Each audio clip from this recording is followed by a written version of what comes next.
heart of Savannah, where history and legend intertwine like the branches of ancient trees, there exists a world unseen by the ordinary eye. Here, the past refuses to stay buried, and the night is alive with secrets. Welcome to a city where the veil between the living and the dead is as thin as the morning fog, where creatures of legend walk among us, hidden in plain sight, and ancient pacts still hold sway over the living and the supernatural alike. From the restless spirits that roam the old plantations to the mythical beings lurking in the shadows of the city's winding alleys, Savannah is a place where every street corner hides a tale, and every nightfall brings a new chapter in a story as old as the city itself. This is the story of Savannah's secrets, where the supernatural is not just a whisper in the wind, but a pulse that beats through the very soul of this haunted city. Are you ready to uncover the truth? Welcome to Mythic Savannah.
go. We have killed the music. We are back once again. Dun, dun, dun. Dun, dun, Dun, dun, dun. So Brittany is with us in spirit. Unfortunately, the internet there stinks, and she doesn't really have a signal hardly even for her phone. So I completely get it.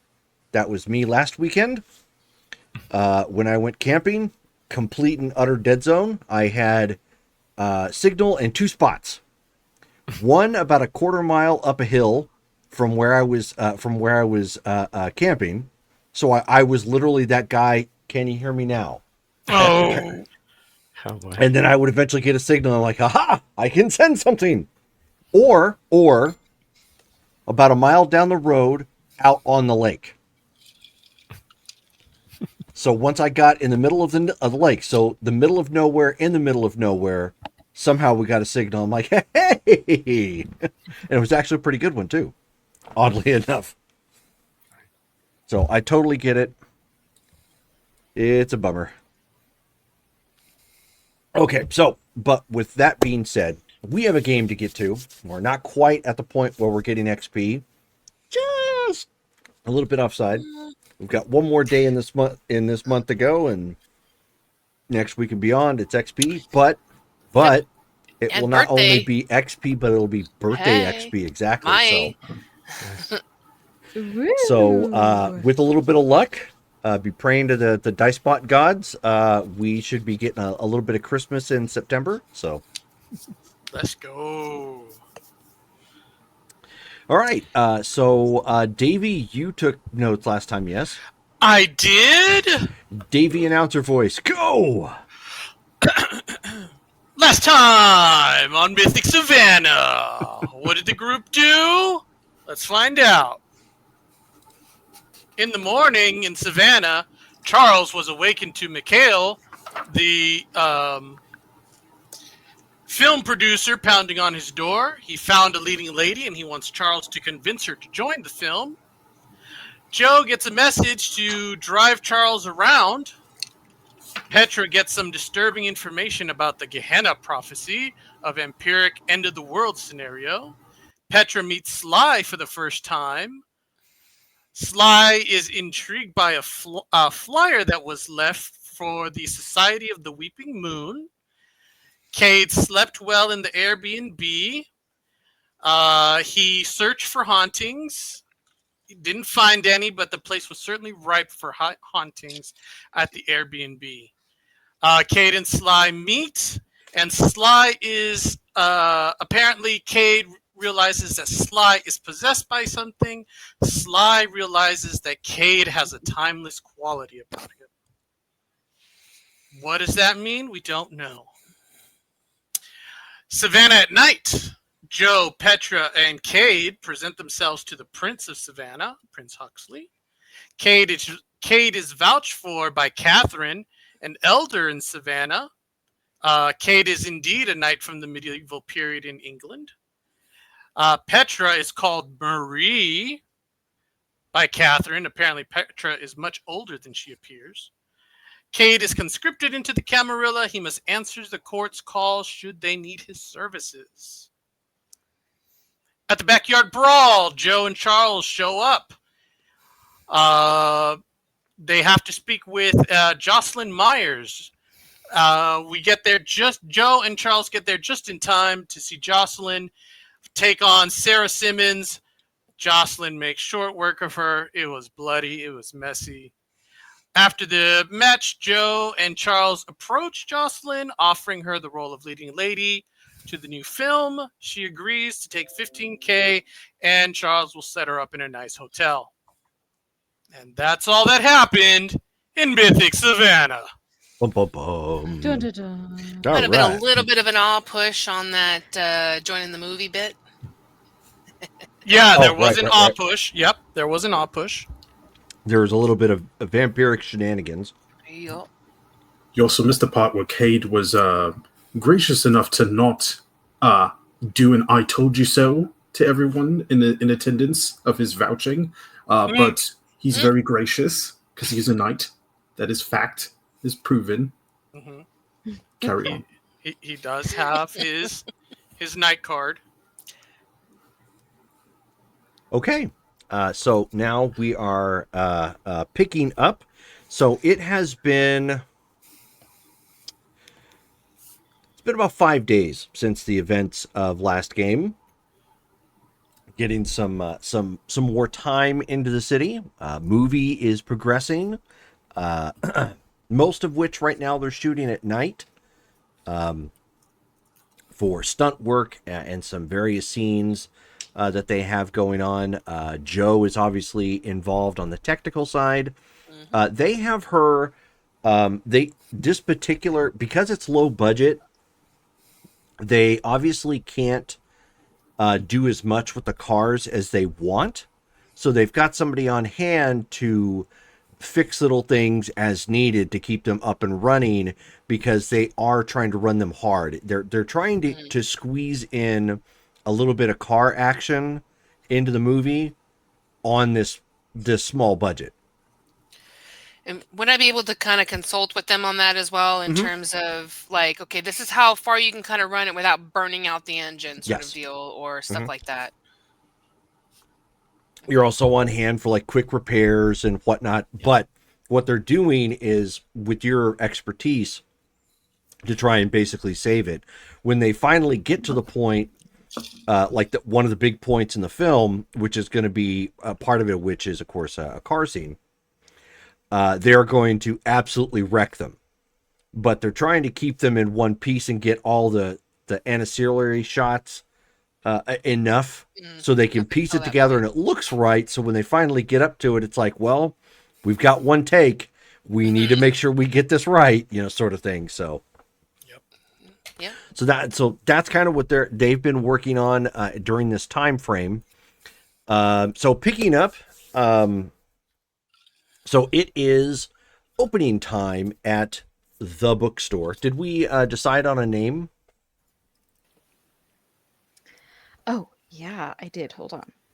Isn't that W. Hazel's Books and Novelties? Shoot, wait a second. Yes. Souvenirs, Yes. novelties, Well, party he works there, so I would hope he knows. Yes. There you Hey, where do go. I work again? So, Yep. W. Hazel Books and Novelties. so at this point, Charlotte and Sly, you guys are there at the storefront. It's a little slow right now. Usually you tend to pick up more around lunchtime. There's not a whole lot of call for morning incense. Or Yeah. or many other things. Like when people have gotten their breakfast or they've gotten a chance to wake up or whatever, that's usually where you start getting your crowd. So Amon actually comes in. He's got a pickup truck with him, and he backs it up towards the front door. And he's got several boxes on the inside. And one by one, he's starting to bring them in. What you got there, Amon? He says, "Oh, hi, ma'am. We managed to hit an estate sale." Sly, will you give him a hand? Oh, sure thing. Oh, yes. So, Sly is, of course, helping to bring them in. There's like, Sorry, Jerome, we keep interrupting you. There might be a delay. no, I ended up losing Abby again briefly, Oh, and there she's back. Oh, no. no, wait, I see you. Yeah, I see you again too. But yeah, there seems to be a little bit of a lag there where you're at, Abby. Unfortunately, we'll make do. Ah. Let me. I'm gonna lower the video again a little bit. See if that helps. Video bitrate. Okay, so anyways, back in game. So Sly and Amon are bringing these things in, and I don't know if you caught it. Amon said they went to an estate sale, and Amon is telling you that he managed to purchase one of the lots, but unfortunately everything was parceled out in lots. So he couldn't just buy like one thing. Makes sense. But so he's left. Basically, what you ended up getting is he ended up purchasing 2 bookshelves, like really old antique bookshelves. But the bookshelves themselves had books in them, which he figures they would be good fodder, for resale or whatnot. Just something to, if not put it up online. But what he did notice. He noticed a couple things as he was pulling it out, and he's starting to kind of lay them out on the counter. He ended up finding A Theory of Justice by John Rawls, which is a first edition, first printing from 1971. The Wisdom and Religion of a German Philosopher by Elizabeth Haldane. First edition from 1897. Can you send me these? I can. Okay. And Love Songs from France by Victor Hugo and Others. First edition, deluxe issue, and numbered 161 of 250 copies signed by the publishers, which includes verses from the likes of Charles Baudelaire, Alfred de Musset, and Sainte-Beuve. Good find, Amon. So I will copy that down here real quick.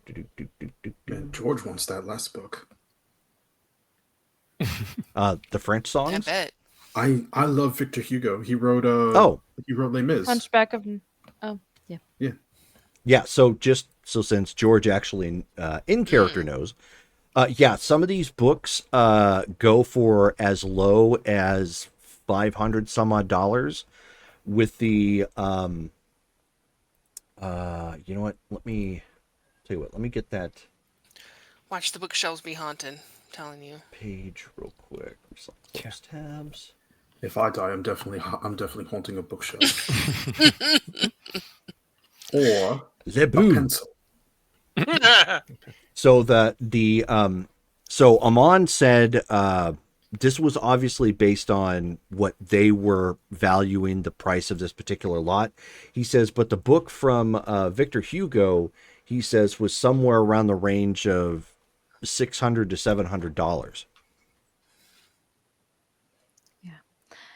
Well, those should not go out on the shelves.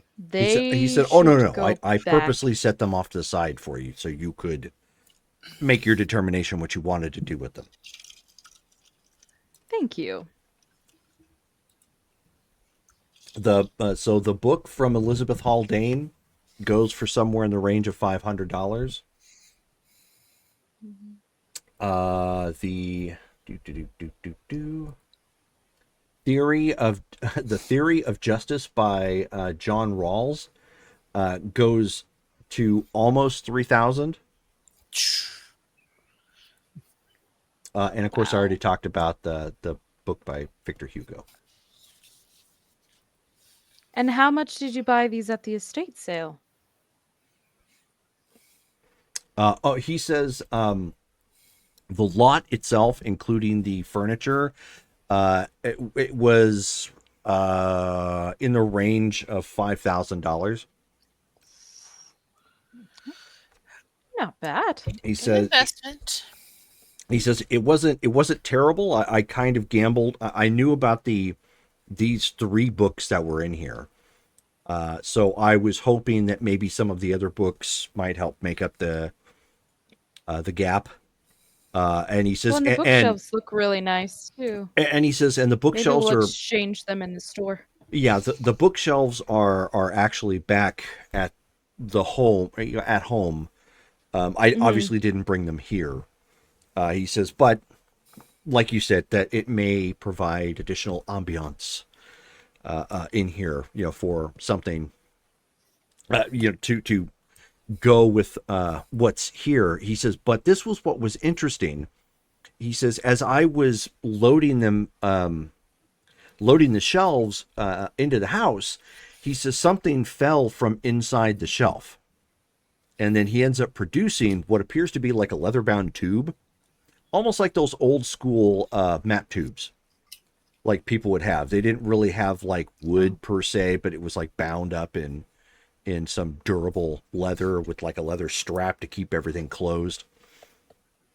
And it's basically something like that, but the opening on it is sealed.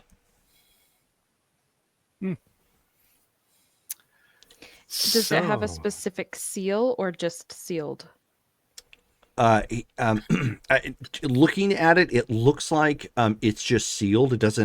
It may have had a specific seal on it at one point in time, but that may have come off. It's really, really old and beat up looking. Huh. Well, turning into Indiana Jones then looks like. You thinking about opening that, seeing what's inside? Yeah, I am, but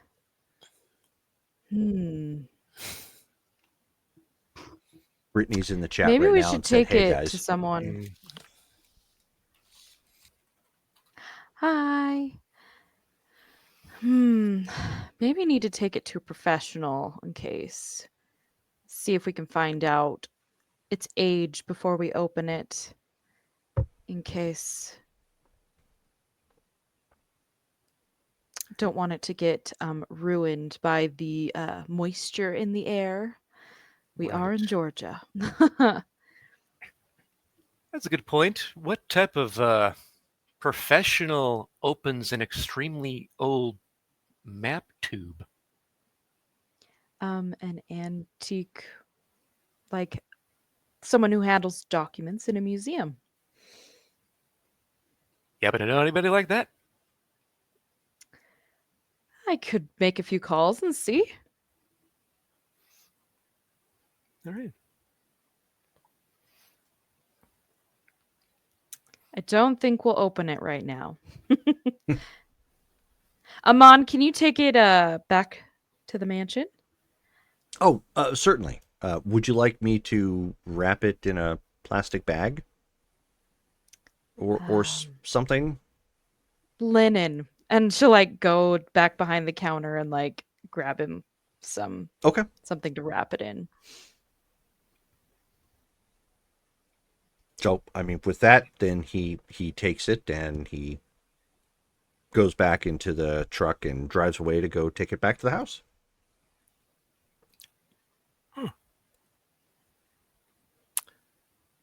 Take it back to the mansion. You live in a mansion then? Yes, I do. I own the Airbnb, the plantation one.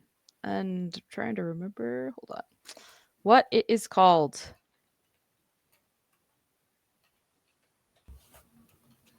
Cottonwood Heights. Thank you. Cottonwood Heights Estate. Oh. Yeah, I didn't know If you need a place to stay, it's a great place. Yeah, well, I guess that's just going to depend on, the salary you give me. If you're willing to up my pay, then I would be more than willing to stay at that estate. Just saying. We'll see. You've impressed me so far. That's good. That's good. That was the goal. If I had depressed you, would have been bad.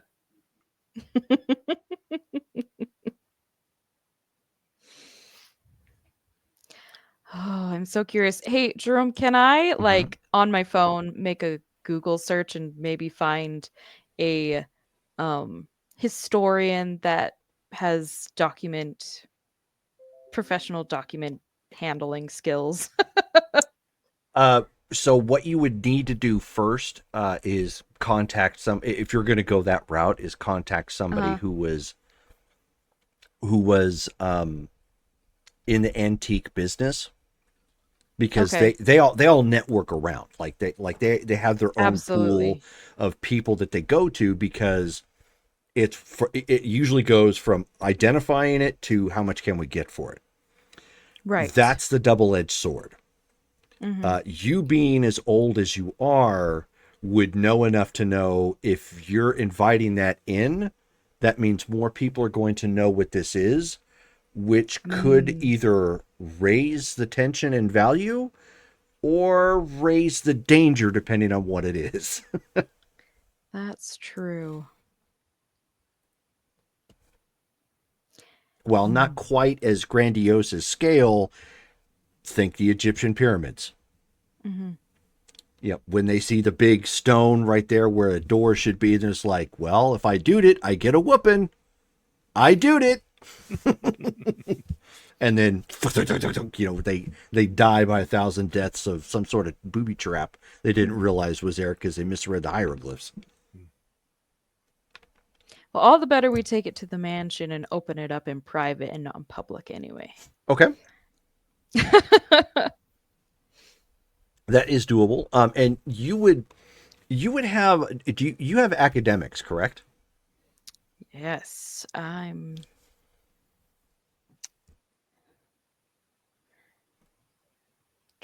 Yeah, I have 2 in academics. You would certainly know enough about special handling because, again, the things that you do and make and handle are not really things that you can just tip off to the average Joe. Absolutely. So you would have enough skill and knowledge that you could probably handle it fairly well on your own. If you needed additional help identifying it, obviously that's something else altogether. Okay, so I didn't know that. No, that's fine. Can we retract and I want to open it at the mansion. Never mind. Okay. That is fair. And are you going to leave Sly? No, there's the other file. The other person that you've got. Dax. Oh my Because you only have one other individual who's helping right now, and that's Dax. So you're going to leave He's Dax. My security. Yep, you're going to leave Dax at the store to watch over it and head back. And are you going to show Sly the property, or are you going to just leave him here and tend to the books? Probably just leave him here to tend to the books. Okay. Sorry, Sly. Sorry, there's an Irish character in Patriot Games, and he doesn't have a whole lot of lines in the movie. But one of the things he is known as a bookseller. He focuses on rare and hard to find books. And at one point, when but he's tied to some terrorists. That's kind of their cover story. And so when the British Special Forces find him, he ends up having to run to, I think it was like Libya or whatnot, to some terrorist camp. And I think of this line every time I think librarian and books, because he's pleading with the boss, and he's like, but they took all my books. And he just says it with such difference and a thick Irish accent that I'm just like, I can never get it out of my head. But anyways. So Charlotte tells Dax to stay and help Sly run the store. Okay. And she's gonna head back to the mansion to open the tube with Amon. Okay. All right. So while you are taking care of that, Cade, you're actually, are you still at the Airbnb? Unless they've put me up in another place, or I don't know where else I would go. Because as of this point, they only had you there long enough so you could be identified, which you've been identified, but Right. During that time lapse, obviously you had nowhere else to go. So did you work something out with Charlotte to remain? Or did you skedaddle from that property as soon as you got clear? I mean, in terms of my the interesting places I was thinking of staying, this is definitely at the top but Okay. I guess it'd have to depend on how much money I have and Do you have any how. resources? Let me see. Oops. Yes, I have one in resources. Okay. So living arrangements are thin at best right now. Yes. You could probably try and get away with one of those no-tell motels. Or you could work on the farm. Or you could have spoken to Charlotte at least on a temporary basis to remain there and see if maybe there was something you could help her out with as you. Yes, I probably would have done so as soon as I got my first bill under the door. As soon as I found the paper, and I was like, "Oh, this is no longer free, right?"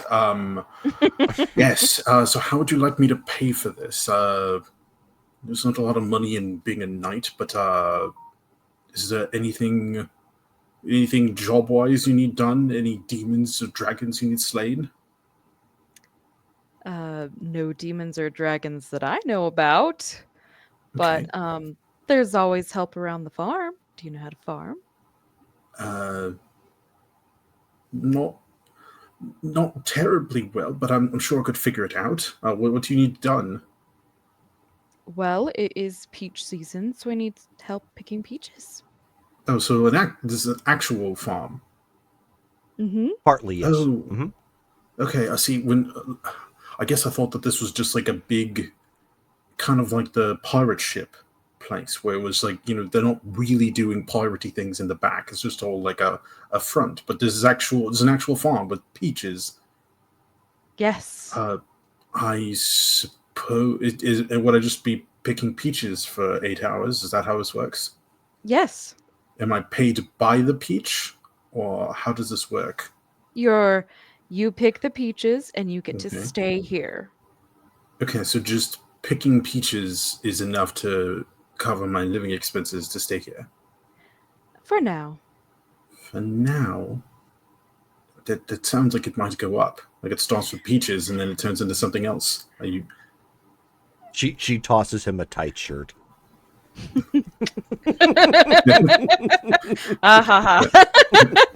This is turning into Thor 1. I'm seeing it. Handsome warrior from another time. As long as you're working on the farm, you may stay here for free in exchange. Okay, I'm happy to help. Is it just peaches? Is that the only thing? Do you have a sun hat? I don't. Yes, a hat. There should be one in the tool closet in the workers' field. Okay, where is that? She gives him a map. Oh, there's a map. And it's a real farm. Okay. Am I allowed to eat the peaches? Like, if I get hungry while I'm working, can I just grab a peach and eat it? Will it be deducted from my pay? Wait, I'm not being paid. I'm being paid in room. Correct? Yes. Right. You may eat some peaches. Okay. Particularly if they're the bruised ones. So they're harder to sell. I get the defective peaches. So any defective peach, I have first dibs on devouring. Yes. All right. That doesn't sound that bad. Sure. I believe I could do this. How many barrels of peaches should I bring in per day in order to be considered square? I assume 10 is not enough for a day's work, but do you have a specific number in mind? I could just go. At least 30 or 40 bushels. How many's in a bushel? I've seen a bushel from not putting the stuff in. I've seen a bushel from the outside, like, oh, look, it's a bushel. But how many's in a bushel? Depends on the size of the peach. That's a good point. I was going to ask. I need at least 30 or 40 bushel baskets of peaches picked from you. Okay. Is that per day, or is that how many peaches? How many trees do you have? Quite a few. Oh my It goodness. is a working plantation. Is it? Wait, am I the only one working here? No. Wait, so I've been living here. Wait, so are there other people in this house that are also working here? Not in the house, no. Yes. There are other Not in the house. there but are there are people that stay here in the Airbnb that they're just travelers or whatnot. She does have a small staff of people that either live nearby or, you know, maybe stay somewhere on the property and do odd jobs or whatnot. It's nothing like large and expansive or anything. Okay. Because there's the big mansion house, and then I imagine there's like little, what used to be like slave houses that are just smaller, and people can stay in those too, and it's cheaper. Mm-hmm. Is there a lot of business for people wanting to stay in the slave houses? But they're not like. I mean, I couldn't imagine a more haunted place on a plantation than the former homes of the slaves.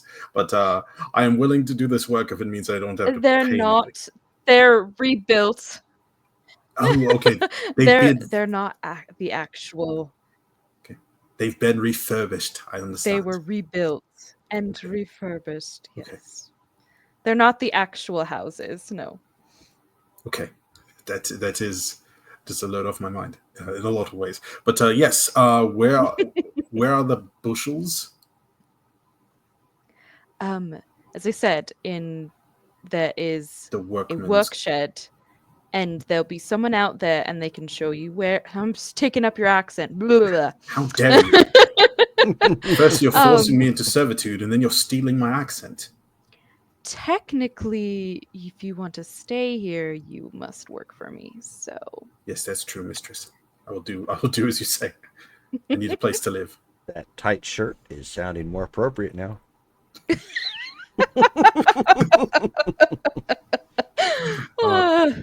You're going to get us in trouble on Twitch. Cade comes walking out to pick the peaches, and you're, but I'm too sexy for Milan, too sexy for Milan, New York and Japan. But it's like the bardcore version of it. It's done with like a dulcimer and a lute. Yes. He's wearing a tight workman tunic. Shed. Oh. There's a workman shed where you can get a hat and gloves, and there'll be people out there that will show you where the baskets are and the trees that need to be picked. Okay, that sounds reasonable. I guess I'll just ask them all the particulars of how long I should be out there per day and all of that good stuff. Yes, you just pick until the trees have been picked. That just follow them. I have a really amazing old scroll tube that I need to determine how old it is. Oh, a scroll tube. That sounds interesting. Where did you get it from? Okay, sorry, I actually don't know. Is this rude for me to ask you about your scroll, your tube? Perhaps not. Okay. Jerome, does my ability to look at things and know if they're weird, does that extend to items, or is it just people? It does. Oh, it extends to items. Oh, excellent. Could I pop that open now? Do you have the tube on you? I asked Amon to bring it over. Okay, so I mean he brings it back. Basically, he's kind of cradling something that is also wrapped up in some linen. Okay. Do you mind taking it out of the linen? And so he takes it and opens it up, and it looks it looks like it could have perhaps had maps in it at some point in time. Or maybe it was used to hold some sort of documents or whatnot. But in essence, it unwraps, and it has one strap that kind of comes around, and you can use it to tie it off. That particular piece of leather is very worn, so it's not going to take being tied up anymore. But it can be rested in a position, since it's been in this position for a while. But nothing's really locking it down. But the top of it is sealed. So it is holding it all in place. Okay. Yes, if possible, I would like to use clear-sighted. I actually don't know what this will show me other than sort of it might have something weird on it, but yeah, just give it a look. Sure. You give it a look, and you definitely detect something odd. Oh. We'll definitely be careful opening that. There's something weird about it. Intriguing. Yeah. Yes. Does Charlotte and Amon, do they also radiate in my sight? I need to find your clear sight again. I'm gonna assume it's yes. But let me see. Okay. Well, actually, no, it's not Auspex. It's something different than that. But it's on page 68 of that book. But I think I also posted it to you in your in the chat too. Oh, does it have different as an image? So I'm looking for that. Okay. I did. There it is. Okay, so correction. You're clear-sighted is good against obfuscate, chemistry, and all other disciplines or gifts that allow you to hide, basically. Okay. I wasn't sure that. You wouldn't know, but your discerning eye would obviously indicate it is old. Okay, that's an old leather tube you've got there. That's what I determined. Yes. Takes an expert. Game respects game. Did I use? I believe I used that correctly. Well, I guess I. So you guys are actually having this conversation right on the patio right now of the plantation, the main plantation building, the mansion, quote unquote, and you end up seeing a guy wandering around the property. Like he walks up the gravel driveway, and he seems to be like holding something up and kind of like looking around, and he like shakes it and like he's looking for something. His other arm is kind of holding on to an old military style duffel bag. Looks like it was probably Vietnam era. Guy's kind of young. Looks like he's probably in his 20s. I take back the tube and then hand it to Amon and tell him to wrap it up, and then I go and greet the guy walking down the road. Okay. So, I mean, he's just kind of like looking around. Can I help you? He says, he kind of puts it down. You get a look at what he was looking at, and it was a stone. It's flat, but it's not like shiny or anything of that nature. But it looks like a great stone for skipping. And he puts it down. And he's like, I'm a little lost, but also just looking around. Well, this is an Airbnb, but not public property. Oh, right. Yeah. I was actually looking for somebody, and I was told to come in this direction. Who are you looking for?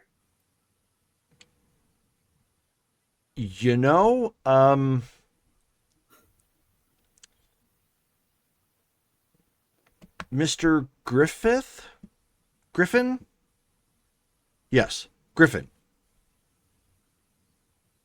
Now it sounds like I'm putting on a sorting hat and expecting to be putting Gryffindor. I am totally sorry. I am not aware of any Mr. Griffin or Griffith on my property, so he kind of like looks and he pulls out like a really beat up, like it's like he crumpled it and put it in his pocket, and he kind of folds it out real quick and he says, Cade?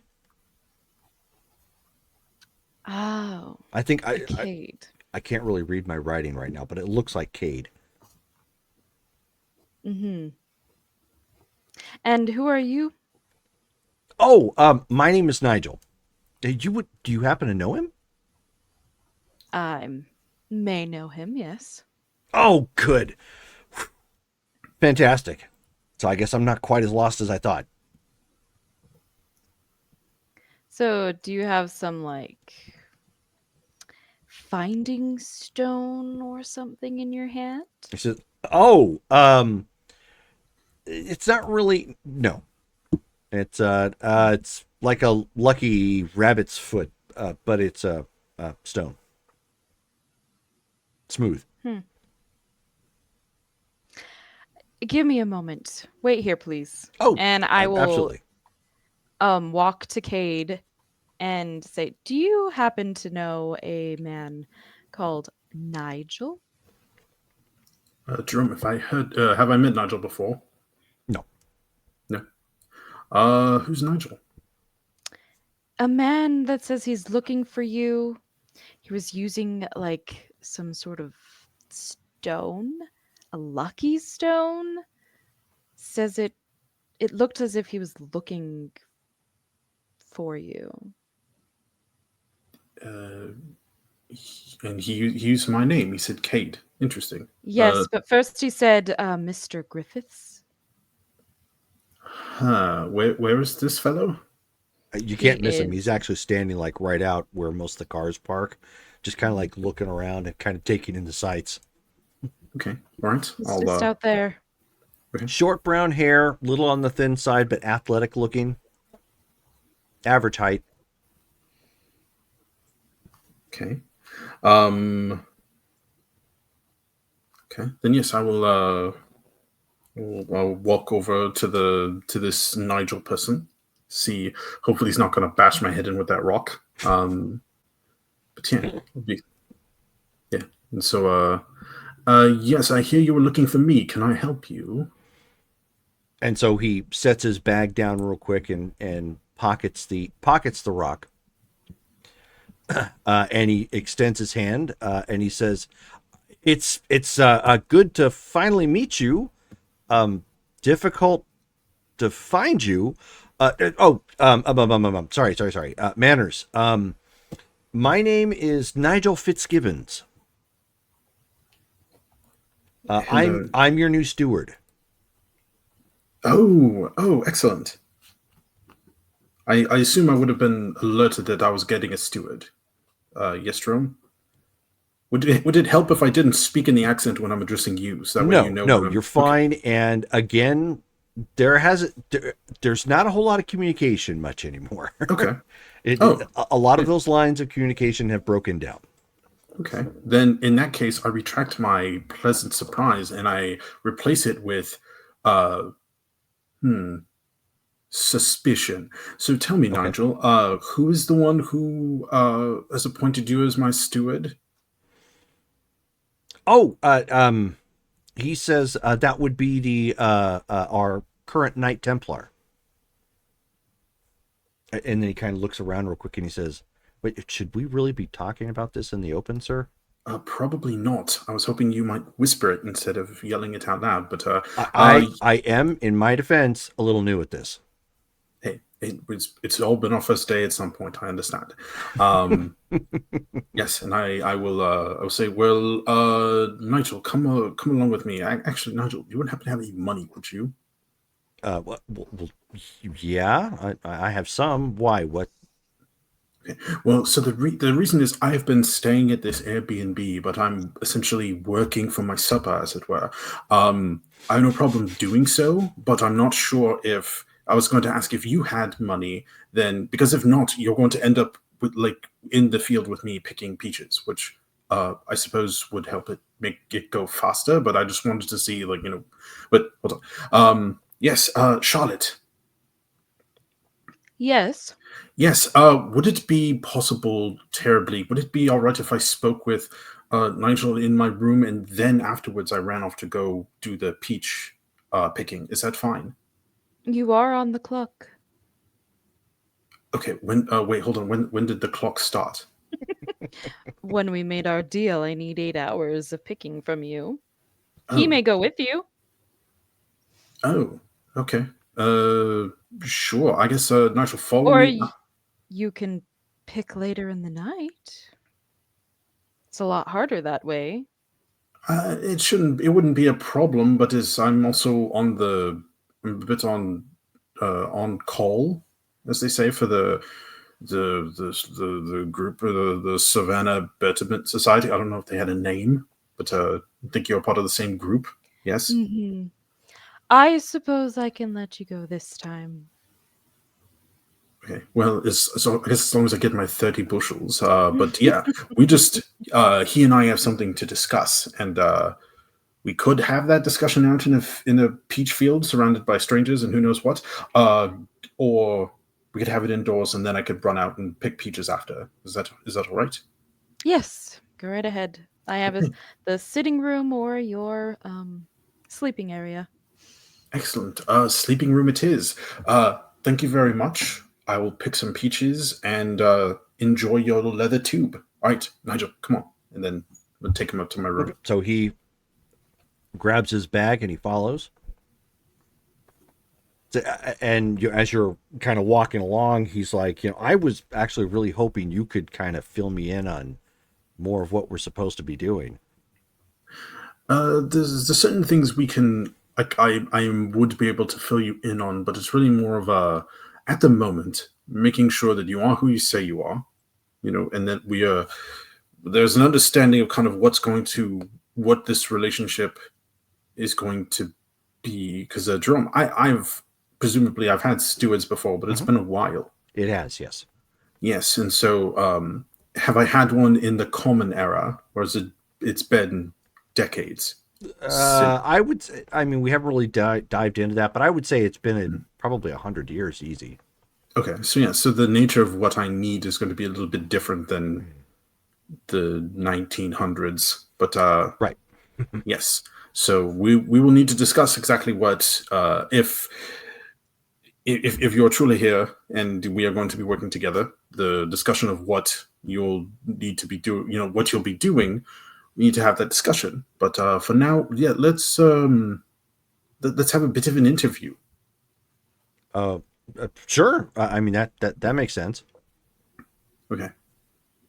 All right, then we go to the room. Yeah. And yeah.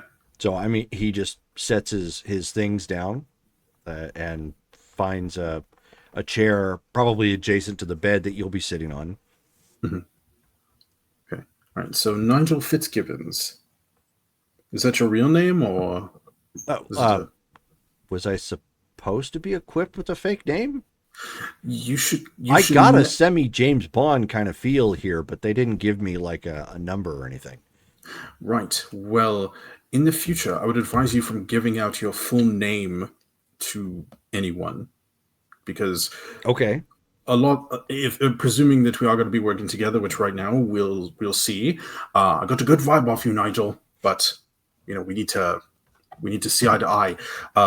The things that we'll be hunting, names have power, and the more you know something's name, the more power you have over it. So, in the meantime, I did hear that. Yes, I did hear that. Yes. Also, keep in mind that the name that you know me by might not actually be my real name. But regardless, having several fake names is also very helpful in keeping yourself safe. So, whenever possible, just call me Cade. Just ask for Cade. Cade's not common. Got it. Will do. Okay. So you said you were sent here by a Templar. What is that Templar's name? Blah. Okay. And does that name sound right? From last you checked in, yes. Okay. Am I in good terms with that Templar? They don't tend to change hands very much. Okay. Do I have good feelings about this Templar? Not something we dove into, but I'll tell you what. Okay. Why don't you choose odd or even? Oh, I will choose even. We will let the dice make that decision. What was the name of that Knight Templar? Blah. Blah. Okay. I wasn't sure if that was just like something else. Yeah. You could just type redacted in all big letters. To be named. Yeah, there you go. TBN. To be named. What'd you choose again? Even. Even. Okay. Actually, you are not on great terms with this individual. Oh, all right. Well, nothing super serious. It's more of a operational sort of thing. Yeah, we don't you travel a lot, and his idea is that, or at least of the remaining nights, you're supposed to stay stationary and tied into a specific location. So you walking the earth like a hobo from Pulp Fiction didn't go over all that well. It's not super egregious, but you don't see eye to eye. Okay. Okay. And so, yeah. So, with that knowledge, I will ask, so Nigel, you've been sent to, is it just to keep an eye on me, or is it to assist me in our nightly business? No, I'm supposed to, from what I was told, I'm supposed to assist you with the nightly. Wait, are we talking about day and night or night like Knigget? Yes, that. Well, how else would you assist me in a day to night scenario? I heard that there are creatures that lurk in the night, sort of thing, and I didn't know if you were like a nocturnal type of person. Again, I'm kind of new to all this. I'm awake during the day. Although good, yes, there is a distinction between the things that we hunt and this. Oh, yes, but I was asking more in like the what our profession is, which is nightly things. Listen, also another thing, a quick warning: if anybody asks you, come up with a better thing to say than "you are the steward of a night," because nobody will believe you. And right. No, I totally got that. Yeah. Yes, it has been nothing but annoyance since I got here. But yes, so well, try being handed a rock and told that it will lead me to you. Yeah, I'm amazed that it actually worked. It's like an AirPod, really. They didn't give you my phone number. Do you have a phone? Yeah, I have a phone number. Oh, okay. Well, you can keep it. You can keep the rock, and we'll just. Oh, I'm absolutely going to keep the rock. That was like freaking amazing. Okay. Yeah. I guess in case I can't answer the phone, I guess having a magic rock that helps find me. Like I said, it is legit like an AirTag sort of thing. Like I just need to shake it, which I don't know what that's supposed to do. Maybe it attunes it to you again, and I get a sense of where I need to go.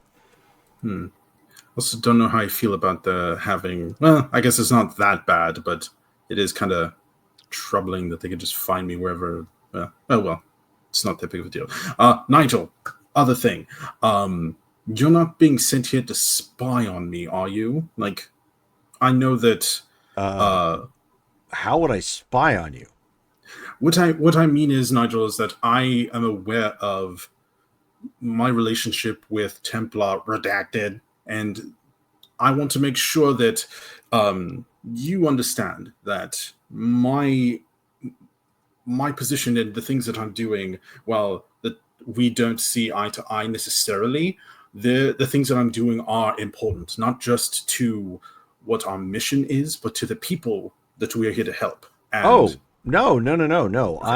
I was told that I needed to come to America and try and find you, and that this is the job that I've been given, and my job is to assist you in whatever it is we do. Okay. All right. Excellent. Well, that sounds... Well, actually, Jerome, do I believe him? You can certainly give that a roll. Give me a perception and subterfuge. Perception and subterfuge. All right. This is not one of my best things to roll. However, he's hoping that the accent will continue to fool our dice bot, and I will continue to roll okay. Difficulty 6? Yes. All right. Oh, the magic isn't completely gone. 1 success. Okay. You're not entirely sure. Obviously, the story is kind of thin, given the fact that, he doesn't know a whole lot. But that also does fit with the modern era. With the lines of communication being what they are, Anyone assigned as a steward is probably going to have less and less knowledge and will require more to get up to speed. Mm-hmm. Okay. All right. Then I will turn to Nigel and I will say, all right, Nigel, for the time being, I will accept your service as my steward under a provisional basis with the hopes that you will eventually work your way to a permanent position. Does that sound fair? As fair as any sort of shady dealings are, yeah. How's this shady? Well, I guess, yes, it is a bit weird. Have they told you exactly what we are going to be dealing with and doing? I got a little bit of an overview. I was told, obviously, there's a lot more details behind it, but we're essentially monster hunters, right? Yes, the And, world and is. I'm basically the guy who fetches your ammo and gets your gear and kind of keeps you, I guess, in the loop. Yes, so. Well, I don't intend to turn you into my squire and force a bunch of menial tasks upon you, so don't worry about that. Your assistance will be much needed when it comes time to, dealing with and keeping me prepared for the threats that we will be facing. Gotcha. Okay. Yes. At the moment, however, I can say there really isn't much to go on right now. I came to Savannah in the hopes that there might, and the belief that there would be something here that needs to be dealt with, especially considering there was a lot of vampire nonsense that happened not too long ago. I thought Savannah would be a haven for that kind of thing. Right now, it just seems to be.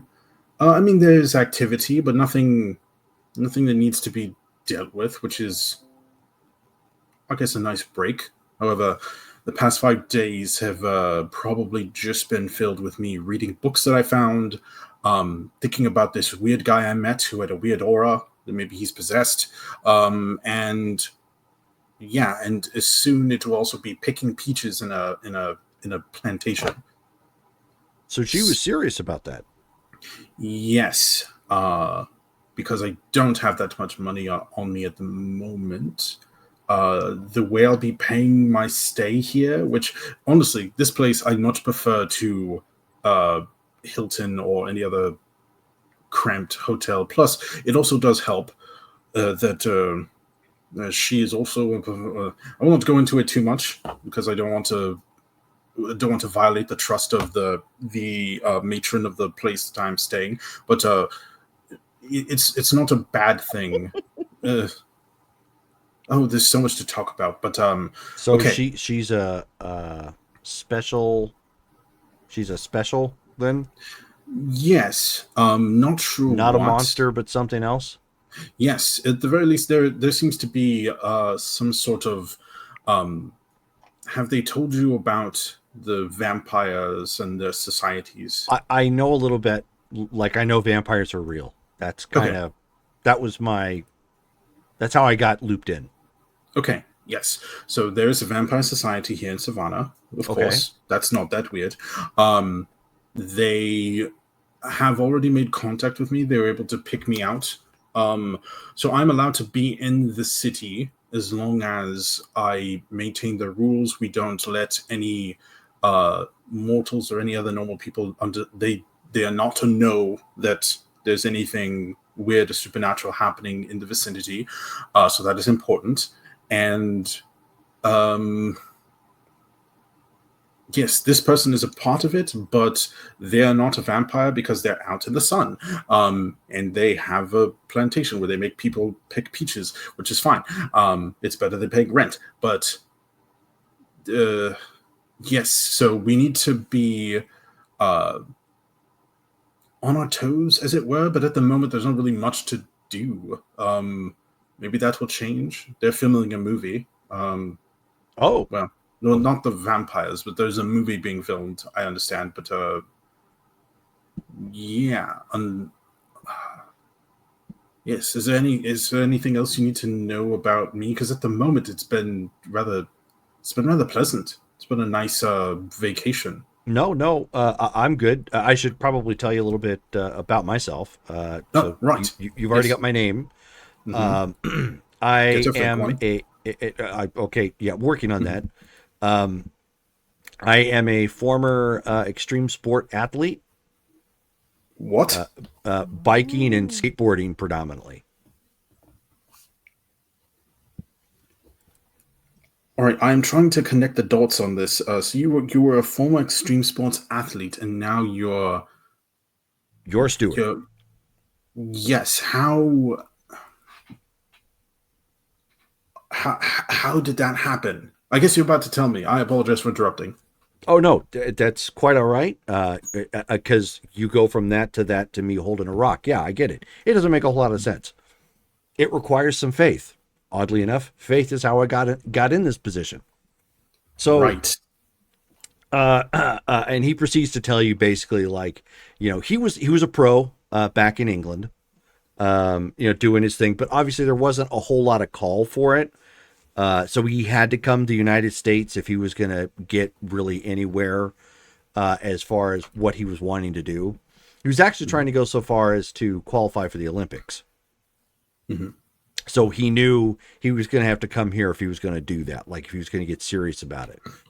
He proceeds to tell you that he ran into a street preacher who had been proselytizing nearby the skate park that he had been frequenting up in West Virginia. And around that time, he ran into his first vampire, who happened to be the street preacher. Oh. He was able to fight him off briefly when he ran into essentially another one of your comrades who saved him, gave him the quick skinny about, essentially like confirming that, yes, monsters are real. What he saw was not fake. It also wasn't a psycho who filed down his teeth or anything like that. Like, clued him in legitimately and brought him in under his wing to show him a few things. And that is how he came to be with you. Okay. Huh. All right. Yes, that makes a bit more sense now that I have the connective tissue there. Yes. No, Nigel. I am so sorry to hear that you've had a rough go of it. I don't presume that you're wanting to be a steward to an ancient order of knights is something that was a dream of yours. But yeah, I hope at the very least that you'll find our time together and our work together fulfilling. Sure. But like I said, I'm all for it. I kind of got the brief rundown. That's me. And I'm here to learn the rest of the ropes. In addition to assisting you with whatever you have. Just don't make me wear like Robin tights or whatnot. That wouldn't be fun. Like Robin Hood. Either, actually. No Errol Flynn, no Tim Drake. I mean, wait, who's Tim Drake? Wait, hold on. Oh, yes. Oh, Robin. Oh, you said Robin Hood. Yeah, nice guy. No, so I would never make you wear tights. The tights is not going to protect you from anything. Right, exactly. I just want to make sure there wasn't like any hazing or any weirdness. The rock was enough. I Oh, right. Yes. Yeah, no, I have no intention of hazing you. If I can ask, what sport were you doing? What sport?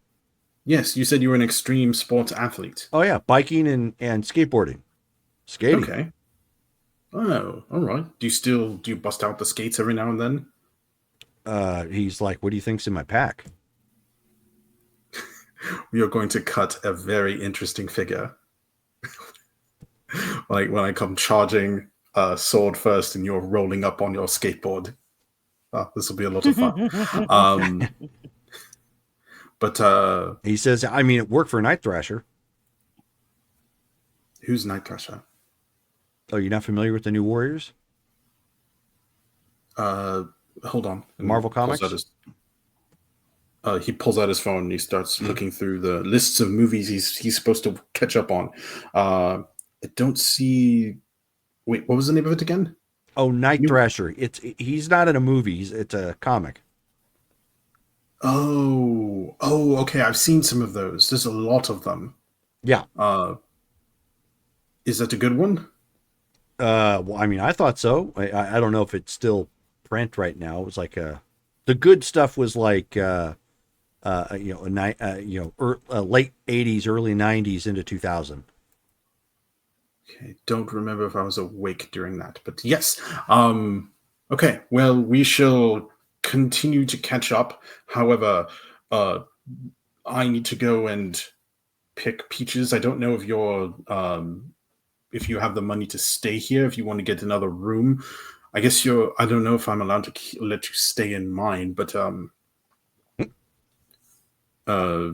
we don't have to be that close. I've got some money. Okay. Yeah. No, listen, I barely met you, and I've been hit on multiple times since I've been here. And hey, whoa, Stuart. Yeah. Just Stuart. No, I'm just letting you know that's not that I was trying to give you an opportunity to stay in this room, which is air conditioned, while I go out and pick peaches in a field.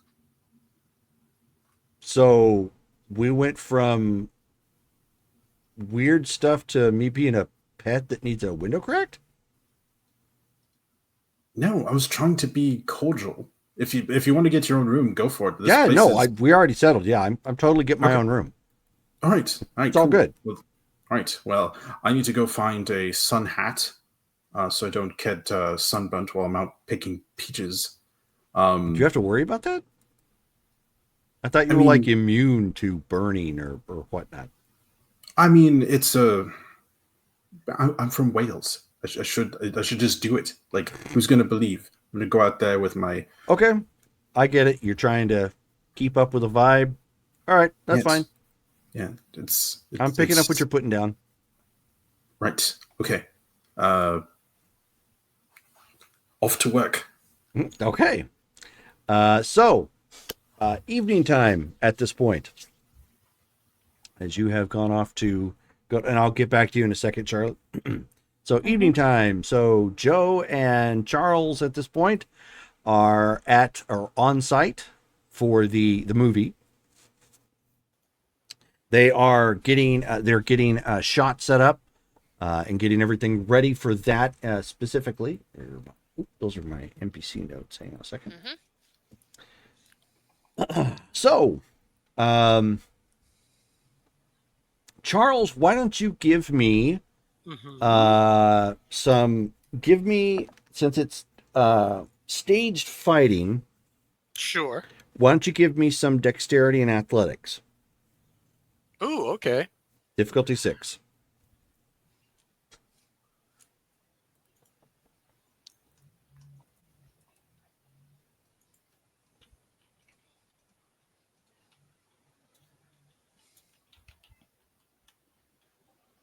Nice! 6 successes. All right. God. Holy crap.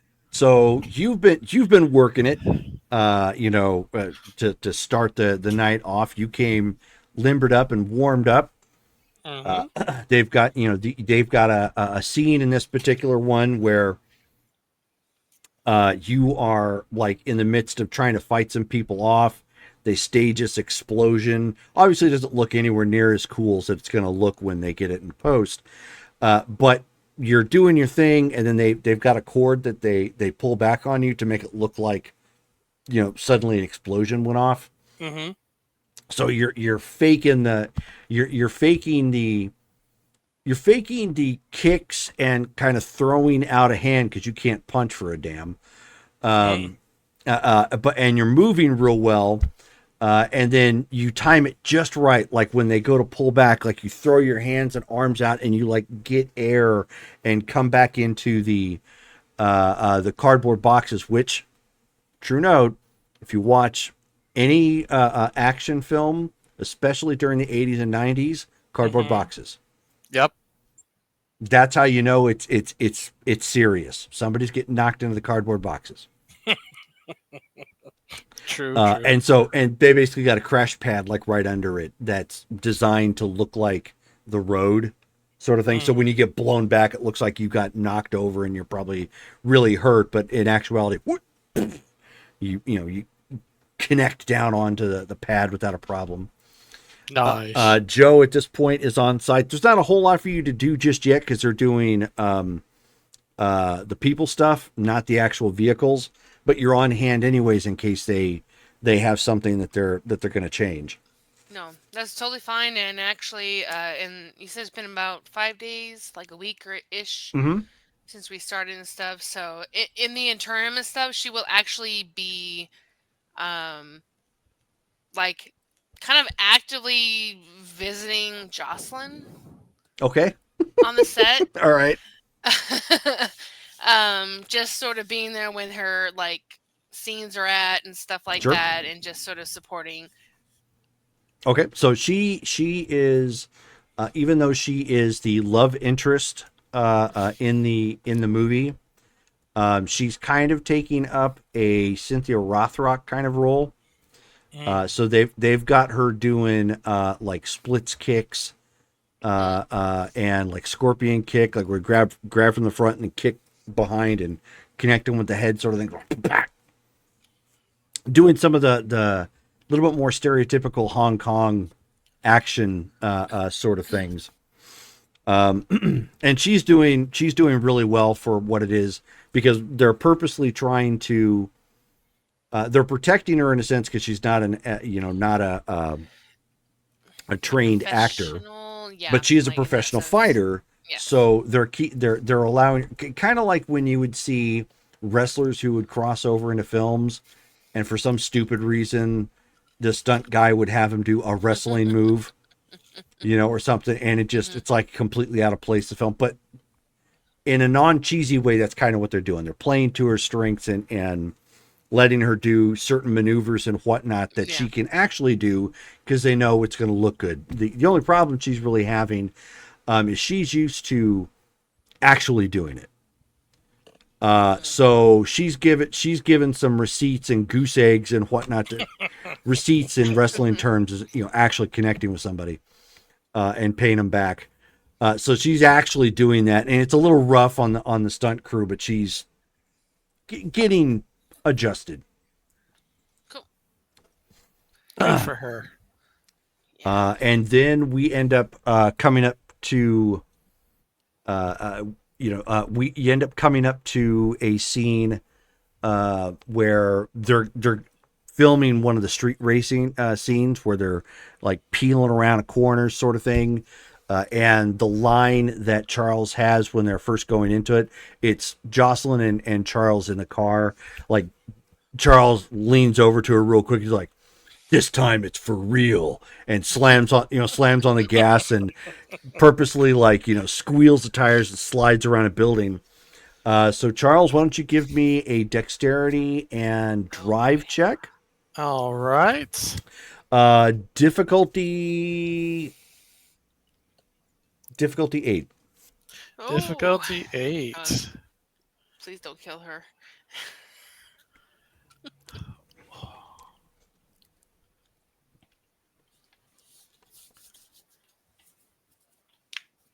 And we're going to spend a willpower. Okay. Hoo-hoo! Oh, good thing I spent that willpower. Whoo! Wow. Hyperbotch. So you actually fail, just not a botch. Oh. Yeah. Ooh. I just failed. Ooh.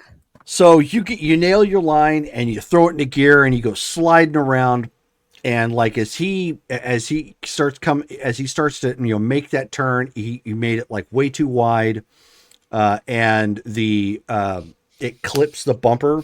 The bumper comes flying right at Joe. Joe, would you like to duck? Yeah, hell yeah, I would. This is not a Final Destination moment.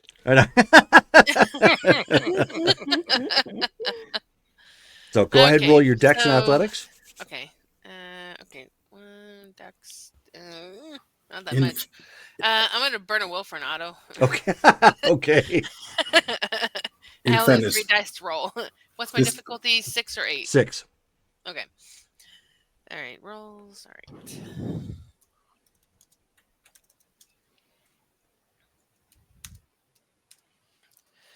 Oh nope, that's not what was supposed to happen. Hold on. Why did it say? Oh, that's why. Okay. Sorry. So Oh. it's 3 space 6. You put Yeah, sorry. you put I difficult 3. reversed it. Yeah, I reversed it. Sorry. But you So 1 with the auto. Okay, so you narrowly get Yo. so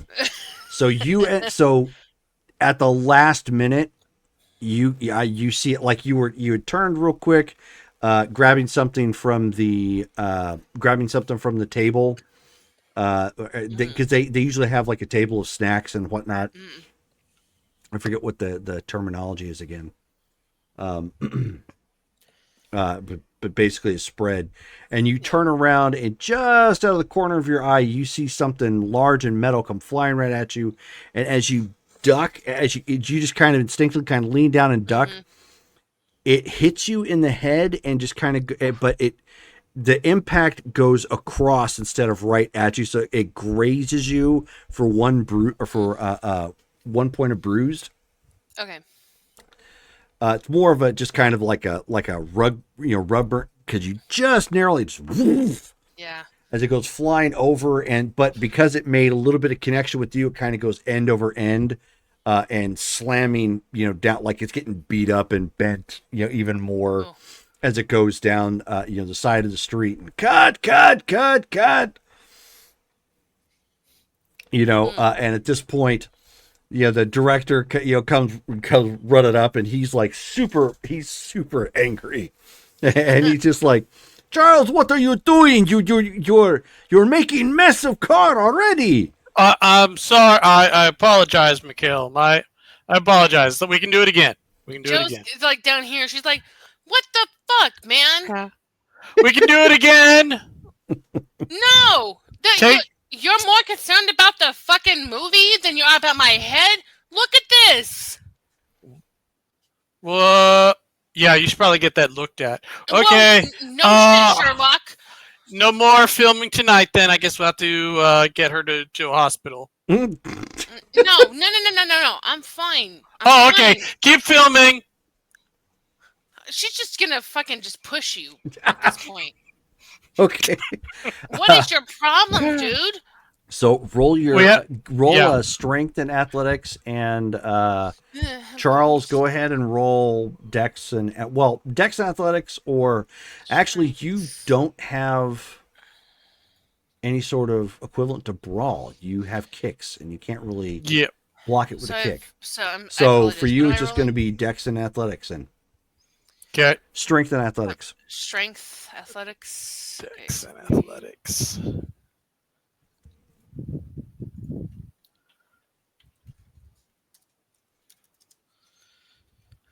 And do I add my potence into that? Yeah. Yes, I am. They're not automatic, though. I know. So, all right. So,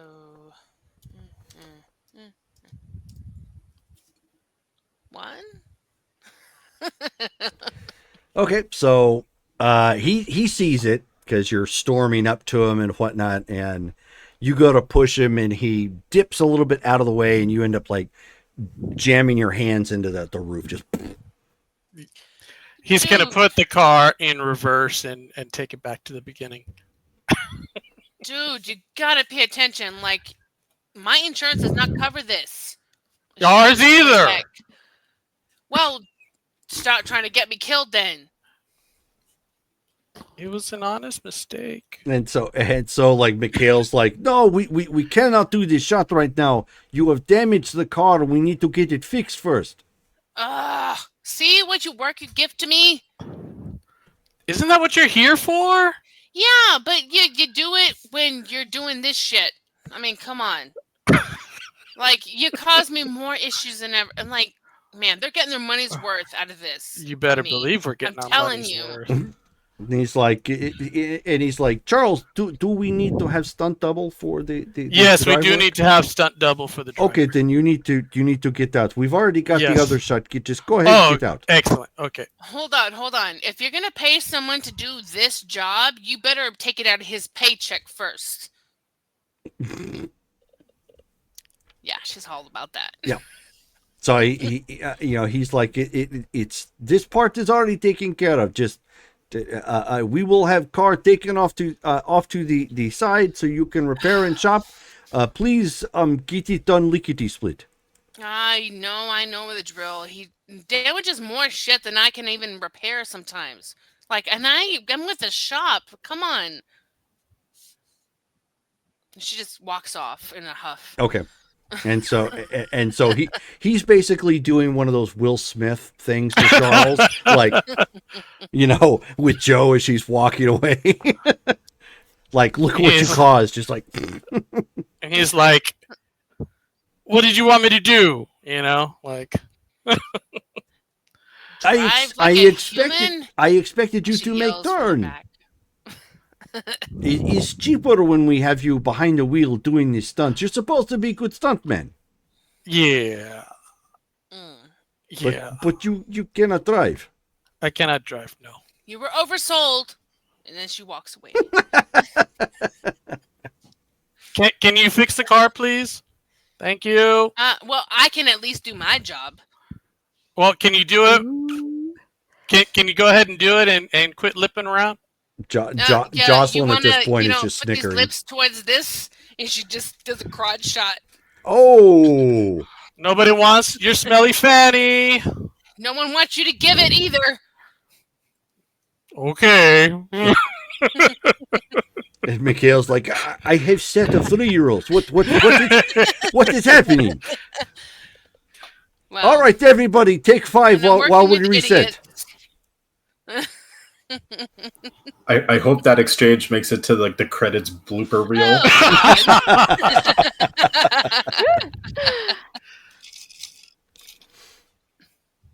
No, we get what's his name from Ant-Man and the Wasp, who does all the recaps.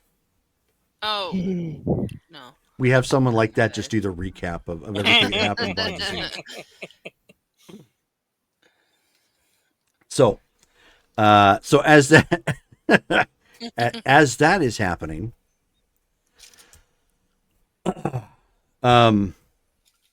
so everybody at this point is waiting, for the vehicle to get fixed as well as get another shot set up because this particular shot got wrecked. Jocelyn looks to Charles at this point, and she says, like, so how exactly did you get looped into this? It clearly wasn't because of your driving skills. No, I guess it was for other reasons.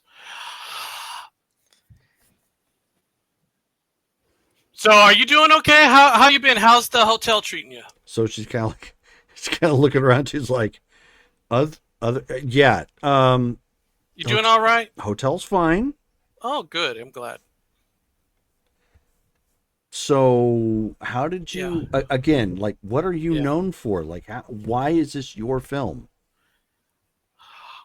Mikhail came to me and said he needed an action in his movie, in his action movie. He needed an actor in his action movie. I've done some stunt work before. I've done some street fighting before. I've done some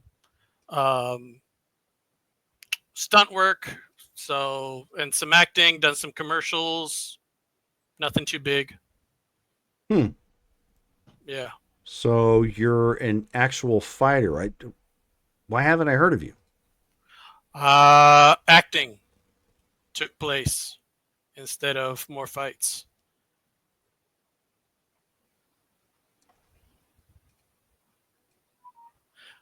Yeah. Okay, we'll let that go. I'm devoting more time to acting than street fighting. But I don't know you for. You know what? Never mind. It's cool. Yeah. Yeah. These things don't just happen overnight. It Sure. takes time. Sure. Right. Yeah. So, What's up? I was curious. Yeah. Since you said you know street fighting, Mhm. they've actually got some mixed martial arts going on, like tomorrow across town. Ooh. You want to go? Well, that's why I was letting you know. Yeah, I How think exactly did you get this acting gig? ask Mikhail. Mikhail came to me. Okay? Ask him. Okay, I'll when it comes up. Ask him. He's Yeah. still kind of mad about. Looks like Yeah, he I looks messed like up he's his. about. Yeah, he looks like he's about ready to shoot vodka from his ears right now. After this Yeah, little I messed up his chat shot. He'll be between you. fine. He'll be fine. It's not the first time there's been an accident on set, you know? So, That's not inspiring confidence. and then like he'll like lift up his shirt and he'll like show the scar. And it's like, oh yeah, I got this one here when I was doing some stunt work. And it's like on his lower back. Are you saying that about Mikhail or you? No, me. Charles is gonna lift up his shirt and show her the scar on his back. And so it's like, okay, Yeah. Yeah, I got this doing some prison stunt fight. work. No, stunt work. Okay. Yeah, hurts like a son of a gun. But anyway. No, I can't do it. We got the film and we got we're still filming. This film needs to, we still got to shoot. Maybe after the film is over? Well, they don't have the fights after it's over. It's a group that's Yeah. in town tomorrow night. Man, that sounds like fun. I haven't had one in a while, but I do have a responsibility to the film.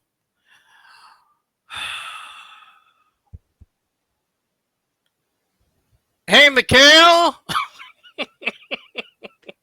And so he like comes, walking back over.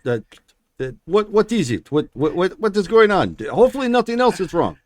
No, nothing else is wrong. Just wondering if I come back with like, let's say, a black eye or something. That's not going to ruin the film, right? That's just going to make it better. Why you ask a question like this? Who are you piecing off now? No, nobody. There's a street fight tomorrow night, and I kind of wanted to go to it, but we have the film and we're shooting, so I don't know if you want me to miss the fight, continue shooting, or what.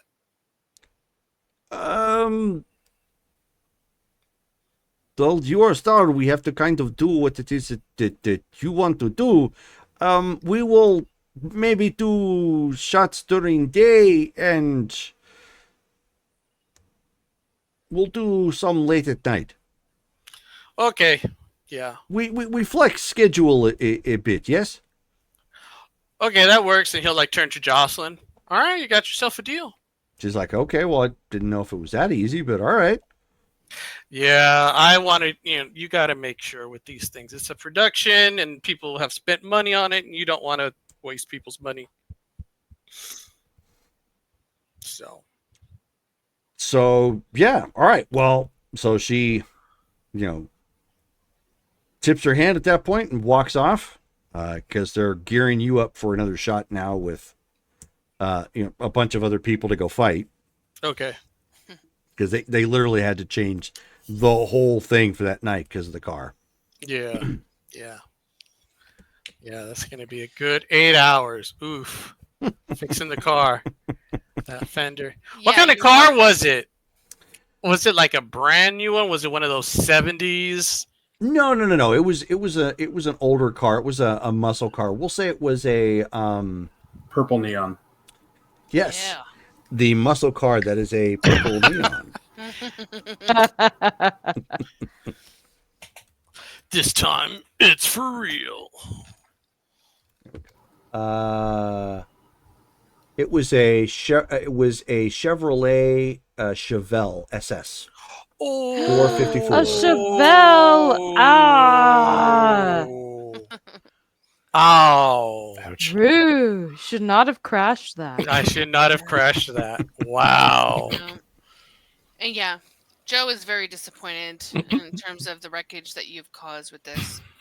Davey And, is also very disappointed in the wreckage she caused. Yeah. So, and, Joe, why don't you give me an intelligence and the equivalent repair work? and I also have mechanical aptitude, so it gives a -2 to that. Yep, that drops. So, So 4. difficulty 4. Sheet. Davey, what is it with you in cars? Intelligence, and I'm sorry. Yeah, actually. Sorry, intelligence and what? Intelligence and whatever you're using to repair with. Oh, repair. Hold on. Engineering, academics. That's where Engineering would probably be. Yeah, I don't have repair on here in that sense on this sheet, but I have engineering with the specialty in the academics section. So. Oh, I see. Well, that would be like that. So through academics, it would be that's like building buildings. Okay. Well, again, do you have craft on the actual sheet? Do you have crafts? So I didn't know. I have one in crafts, but why would I not have? I'm a mechanic, for crying out loud. Well, we'll go ahead and let you roll that for right now, and then we'll probably need to make some adjustments. Yeah, let's talk about this after, because there was no repair option, period. Well, no, there generally wouldn't be unless it was like a secondary skill or something, but otherwise it would be crafts. I mean, that's what I majored in, repair. Okay. All right, so perception, or no, sorry, intelligence, and so 5 minus.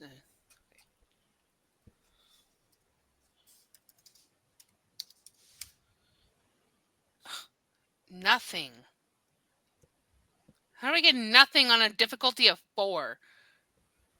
Okay, well, so you are probably pacing around the vehicle at this point and trying to look at how you can fix this with the tools that you have right now, because you're probably gonna have to spot weld it back on.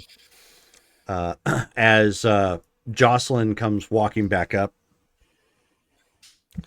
and she says, "So, what's the verdict? Can you save it?" Well, Joss, I'm looking at it, and honestly, it's not looking too good right now. I'm trying, but he really did a number on this thing.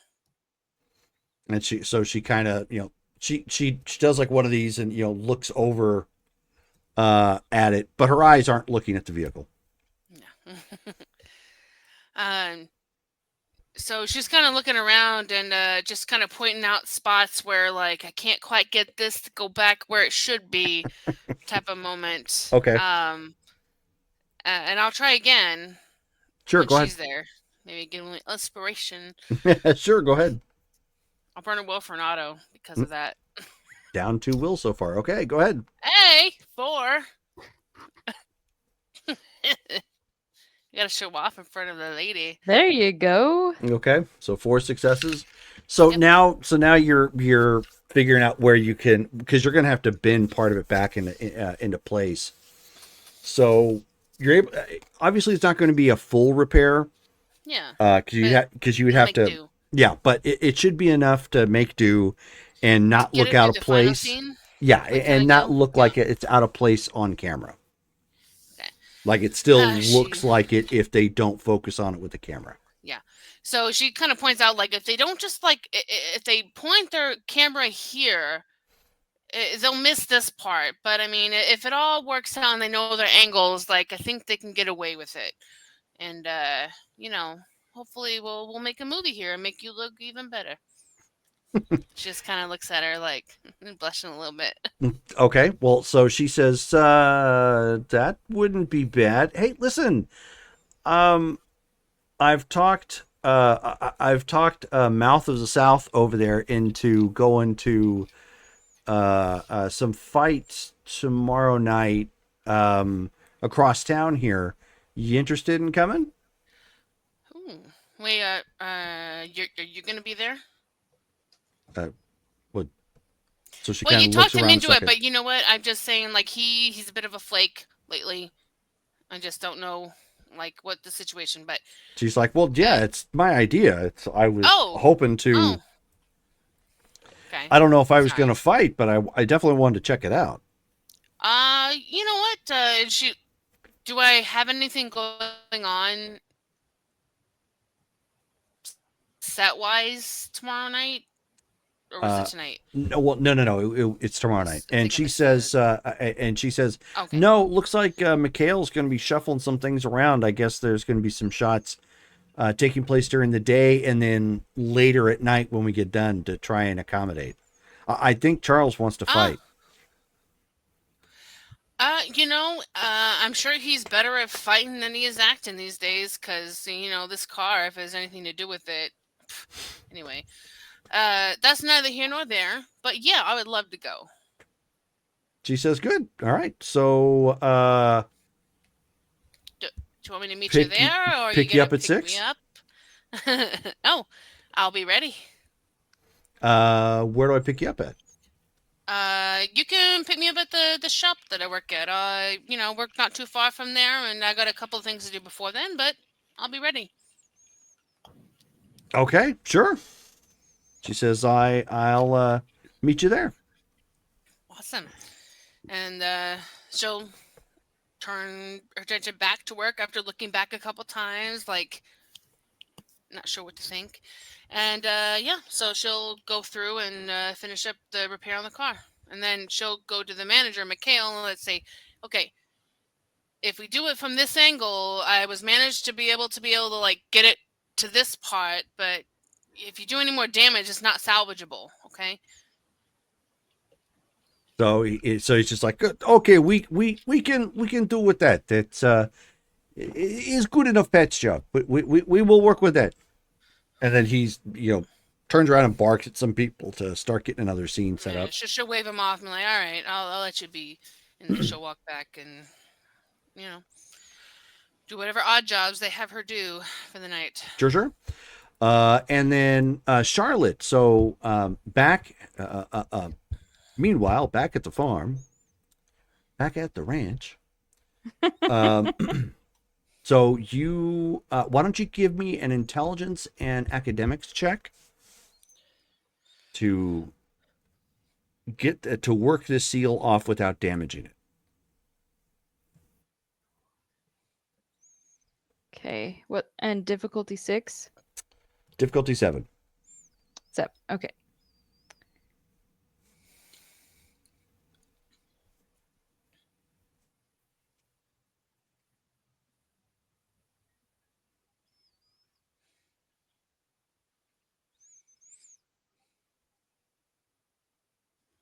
One success. One success. I think my intelligence is a 4, so does that explode my 10? If you have a 10, then yes, it does. Yes. So 2. 2 successes. Okay. You take your time, probably longer than you should. Your hands are a little unsteady for what it is that you're doing, for one reason or another. You gently take, some cloth, with a little bit of solution that shouldn't damage the leather, just to loosen up the seal enough. And then you kind of you start giving it some gentle turns, gently increasing the strength, and eventually pop. Okay, I try and on a clean surface try and slide out what's inside. Okay. So you take a moment and start to gently slide it out, and something is rolled together by two wooden rods, A giving scroll. very much the impression of a scroll. Can I tell if it's papyrus? It is. Okay. I get Actually, really correction, it's not papyrus. Okay. It is animal flesh. Okay.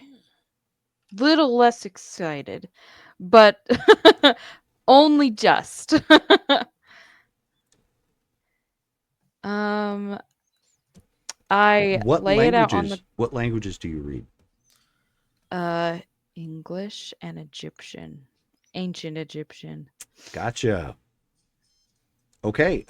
Why don't you give me another intelligence and academics check? Difficulty 8. Okay.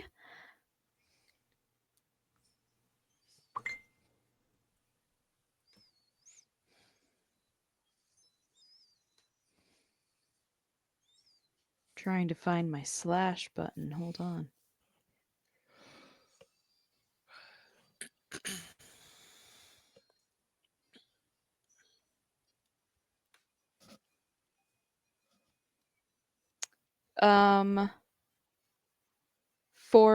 Three successes because of the 10.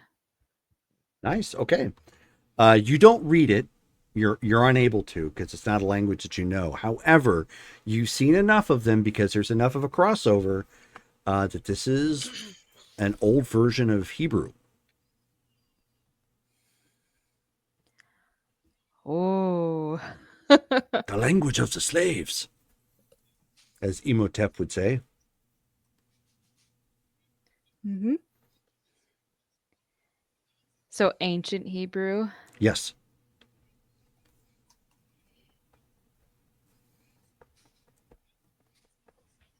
Are there anything on it that I can like pick out? Like depictions or No, there's no pictures? no pictures, Okay. no nothing. Its layout is very much just like almost as if somebody was writing a letter. Ah.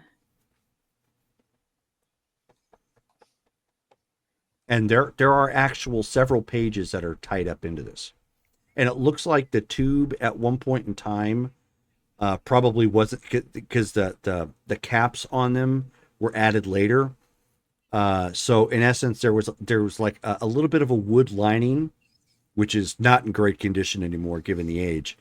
And it was Yeah. wrapped with that leather binding. Originally, it looked like had probably sat in the leather and just rolled up and then tied for safety purposes, much like you would pull out a map.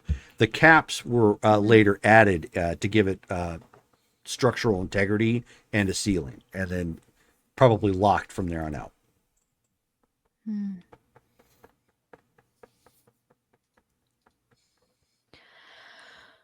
Well, I'm incredibly excited and wished I could read ancient Hebrew. But I put it back in its case and like just pop the seal back on, Okay. wrap it back up in the linen, and I imagine I have like a safe somewhere, and I put it in Mhm. my safe. Sure. Okay. Also, give me one more. This is just from your own personal knowledge. Give me an Okay. intelligence and academics check. Difficulty 7. Okay.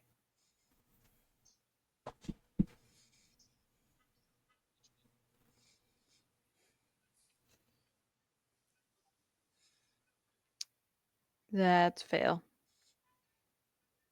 It was? Where are we at? Yeah. Okay. So you missed that. Just in your giddiness, you get it kind of safely put back inside and closed and then wrapped back up in the linens for additional protection and then put it in your safe. Mm-hmm. Sly, at closing time, uh, I'm pretty sure it's Semisonic. I don't know if it is. It's actually Third Eye Blind. Sorry. I love that movie, Friends with Benefits. Towards the end of your shift, I mean, if he's 20, maybe he hit 20 recently. He's probably still in his late teens. Okay. Comes up. He's got a black Wolverine T-shirt with just some beat up denim jeans and a backpack on, and he comes in and he pulls out some flyers, posts one on the cork board that's in here for community stuff, and then he looks at you and he says, "Hey man, can I just put these out on the counter or something?" Yeah, sure thing. What you got? Okay, so you look down and it is for Savannah Comic Con coming up next month. Comic-Con. It's got the usual ads. It's like going to have a cosplay contest. Some. It lists a couple of local cosplayers that are going to be there. The guests that they're advertising. The Honky Tonk Man from Pro Wrestling is going to be there. They're going to have Stacy Hyduke and Brian Thompson of Kindred the Embraced from Black Dog Games. At the bottom, there's also a note that there's going to be a special Revenant Premium LARP event that will be run at sundown on that Saturday, which if you pay to get in for that particular event, those two actors are going to be reprising their roles from the show for the game. Wow. And it indicates that it's being put on by Arthur Lorne with the help of the Savannah at Dusk troupe. Can't be by night. That's actual White Wolf. Right. It's Black Dog Games. So it has to be at dusk. Exactly. Okay. And then their big guest that they have coming in, is Robert Garcia, actor from the Fatal Fight movies 1 through 4, and star of the reality TV show My Fight Life, which is a reality TV show that starred him, his then wife, Keiko Tsukino, and their daughter Sayuri. Okay.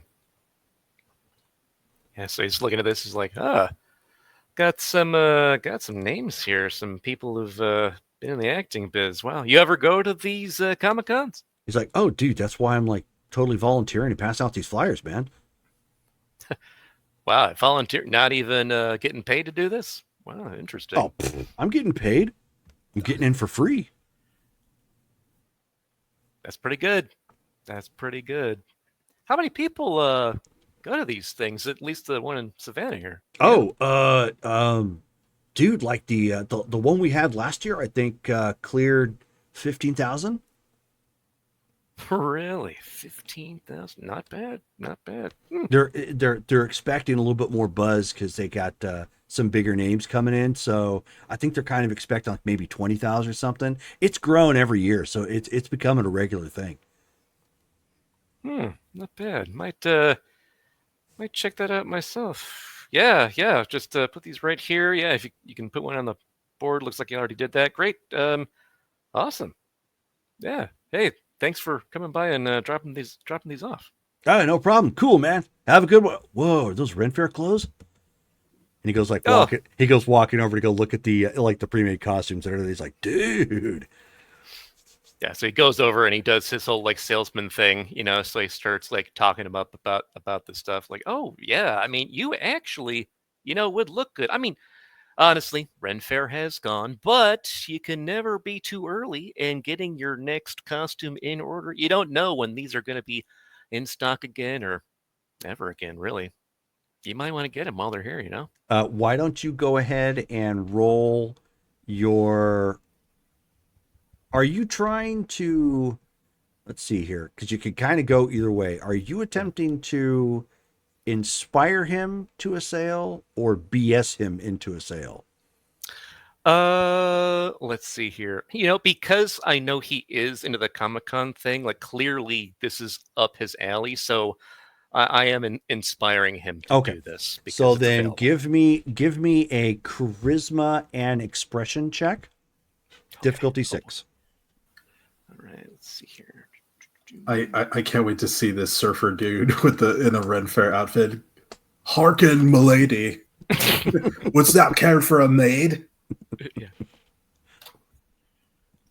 Ah, shoot, failure. Oh, okay.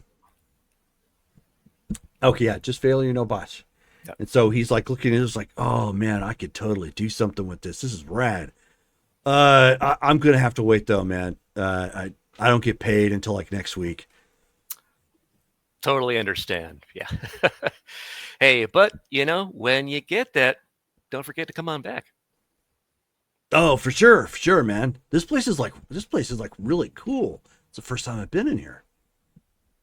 Yeah, you should bring your friends and come on by. You never know when we're going to have a sale or some new things coming in. We even actually had some really interesting books that came in this morning. I don't know how much you read or if you're into the occult stuff or anything, but yeah, fascinating stuff if you or your friends are into that sort of thing. Maybe I'll pass around the word or something. That's not really my thing, but you know, I've got a goth girlfriend, and you can never tell.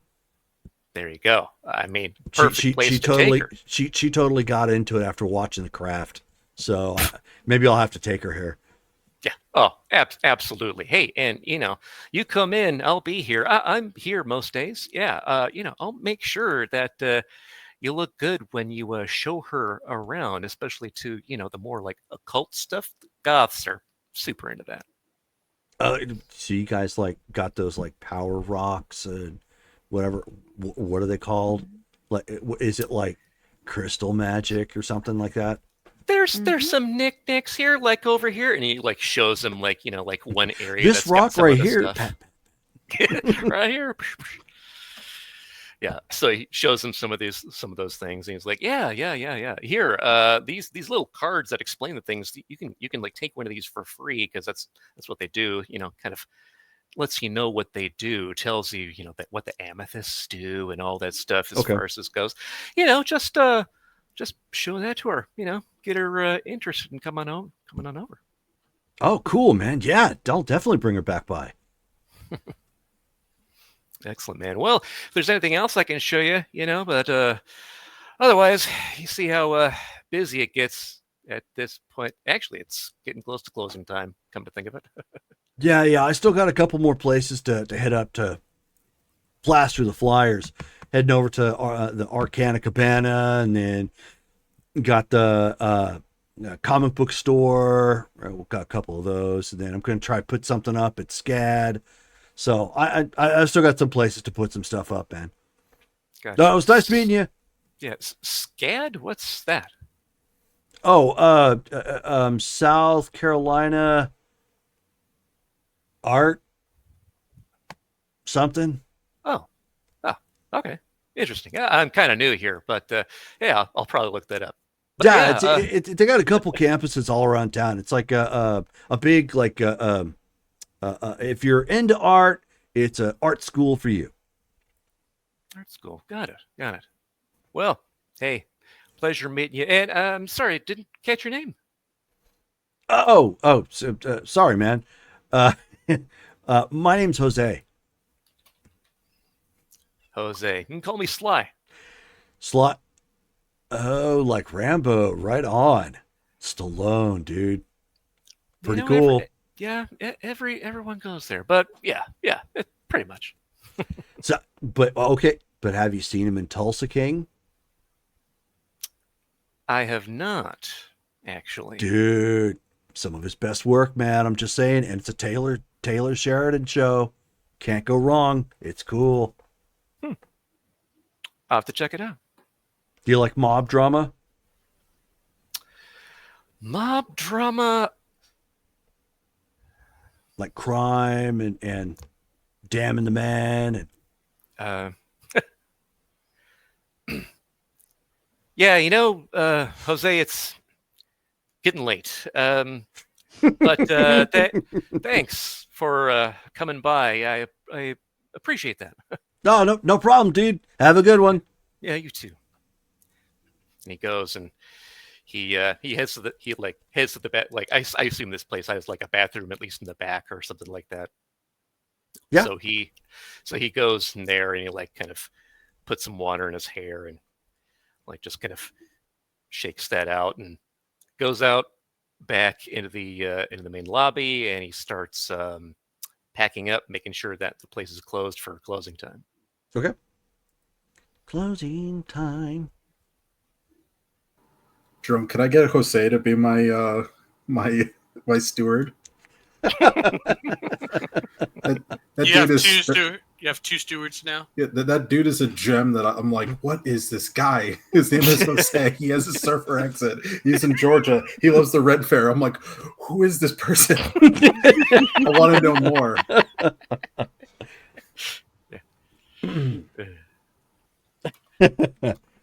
Now, oddly enough, Brittany hates that accent, so she hates it when I go surfer. Even better. No.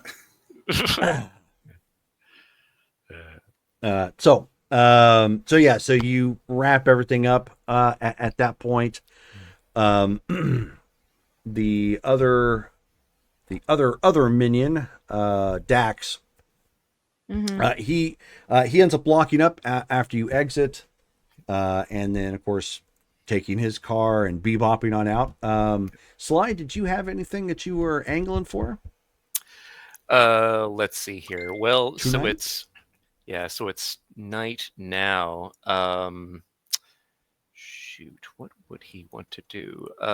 So during the past 5 days, has he had any chance to like actually look through the store's stuff to see if there's anything that was talking about like demon things, to see if he could look up that Pathanagal, that demon in the cup that he has? You could certainly give it a shot. Okay. This isn't really I mean, you can still give it a roll, Yeah. but this isn't like a specific religion type of place. Sure. But I mean, you never know what you run into. It's more generalized / pagan. Right. What would I roll for looking through that? Since you're searching, why don't you give me a perception and occult check? Okay. Difficulty, given the topic matter, give me a difficulty 8. And hold that thought. I'll be right back. 1 sec. All right. Okay. That. And I'll be cool too and spend a willpower point because it's what everyone does. Where do you guys think Jose grew up? Shoot. California. San Diego. Yeah. Yeah. Wouldn't it be funnier if he was from the South, though? Like, Like, how? How's this Then possible? Then it's Miami. New Orleans. yeah, Yeah. exactly. Yeah, his dad is Gambit. His mother is the witch from the Pirates of the Caribbean movies. Yes. And somehow he came out like Michelangelo. Like, no, for real, I love that guy. I just met Jose, and I want to know everything about him.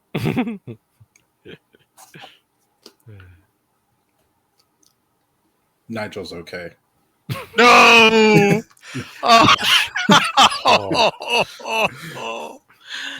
It's always the one you don't have is the one you want, you know? Yeah. Oh,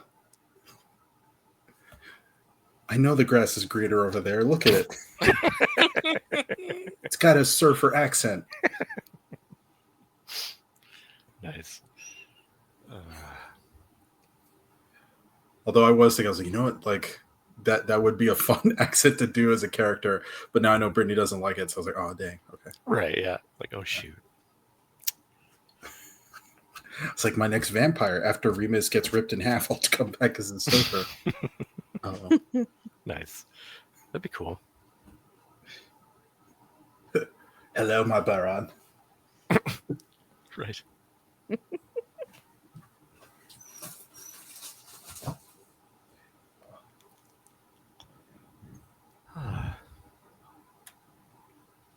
Loop. Welcome back. Thank you. So what do we get? I even spent a will, but still got a failure. Oh. So you quickly realize that if you're gonna find something along these lines, you may need to find a specialist or somebody who's a real serious collector of esoteric items, or literally, God forbid, go to a church. Ugh. Yeah, that last one ain't happening. Okay, let's see here. Right, so then, knowing that he can't find any of that stuff here anyway, he is gonna he's gonna go just like kind of walk around the town at night just to see what he can find, see if he can maybe find some interesting nightlife and see what's going on in that scene. Okay. I like the nightlife. I like to party. Okay. Since you are wandering around, why don't you give me a I take it you're going to the popular spots then? Yeah. Yeah, that's what I thought. Okay. Go ahead and give me a perception and alertness check. Okay. As you keep your peepers peeled. Okay. Still a failure. Ugh. Okay. Well, that's no bueno.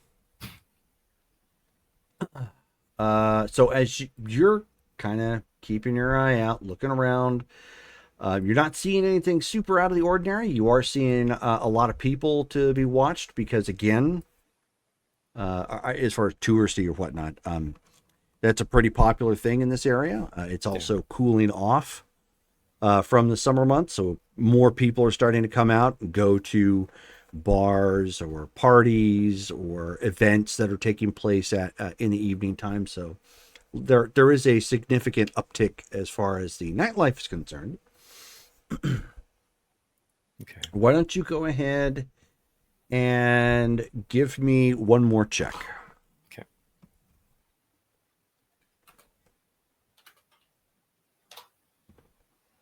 Two successes. All right, let me take a look. See what we've got.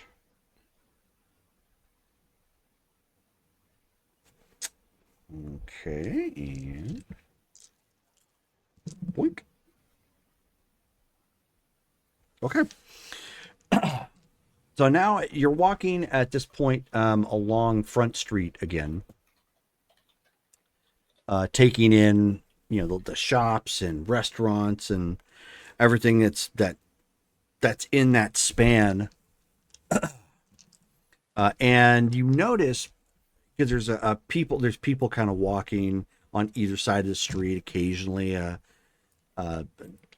trolley, that's the word I was looking for. So occasionally a trolley might ding its way on by, and not going super fast. It's not not really going to cause much damage as it runs into somebody.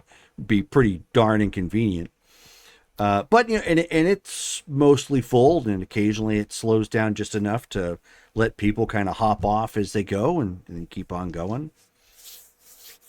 But as you post up at a little, there's that. It's actually where you met Kamel. It's that area that has it's a little open air, and it's got some shops, it's got some cafe, whatnot. It's pretty much designed to maximize on the environment in this area. So you kind of post up there just to take a look around, take in the ambiance, like figure out your next step or whatnot.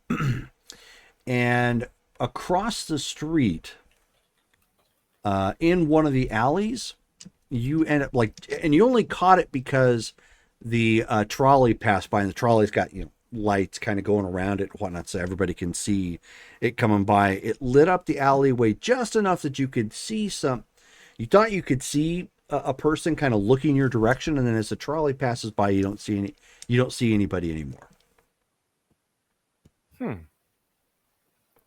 Interesting. So I'm going to go ahead and walk in that direction, and while doing that, he's going to use his supernatural. Or no, you know what? Actually, he is going to use his resistance to illusions if this guy is hiding somewhere supernaturally somehow, because he just disappeared.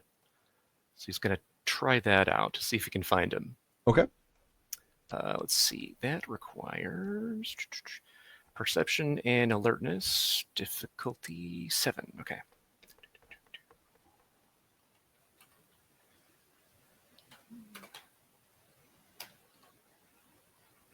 Two successes with that. Okay. So you mentally kind of make a note, and then as you open up your eyes again and refocus and start looking around with a minor spark of the divine that still resides within your essence, you're looking around and you're not detecting anything that shouldn't be there or anything that seems to be attempting to hide. And you've had some experience with this before. Obviously, you've occasionally encountered vampires or magic wielders or whatnot. It's how you've been able to test this particular ability that you have. Mm-hmm. So you know it's active and you're not detecting anything. Go ahead and roll at this point perception and investigation, difficulty 7. Okay. Oops.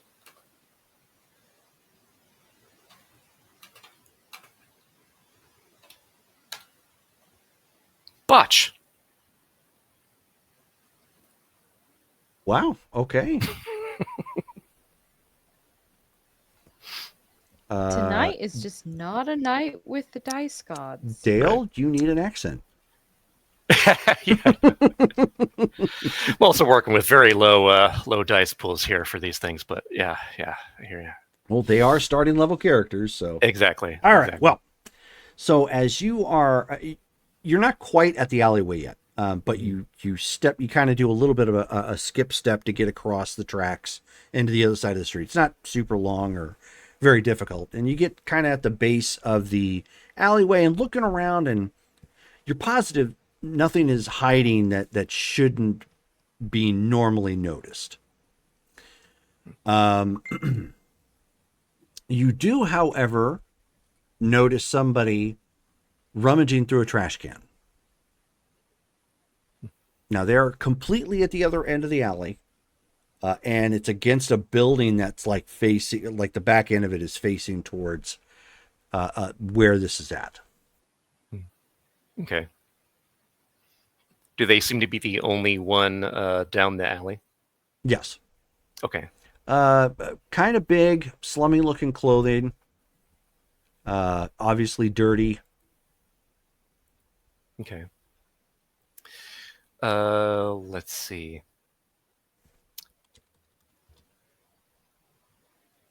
And he's well, you know what? Yeah, he's gonna see if he can help him out. He's gonna go ahead and start walking down the alley towards that guy and go like, "Hey there, pal. If you need a few bucks for some food, you don't have to rustle around there. I can help you out if you need." Okay. So let's see if he was aware enough to notice that you were coming. Okay. So as soon as you pipe up and say that, he quickly turns around and he looks, and he's just kind of grunting a little bit, and looks to you with a discerning eye, like he's not certain what to make of you per se. Mm-hmm. And he starts to sniff. It's like,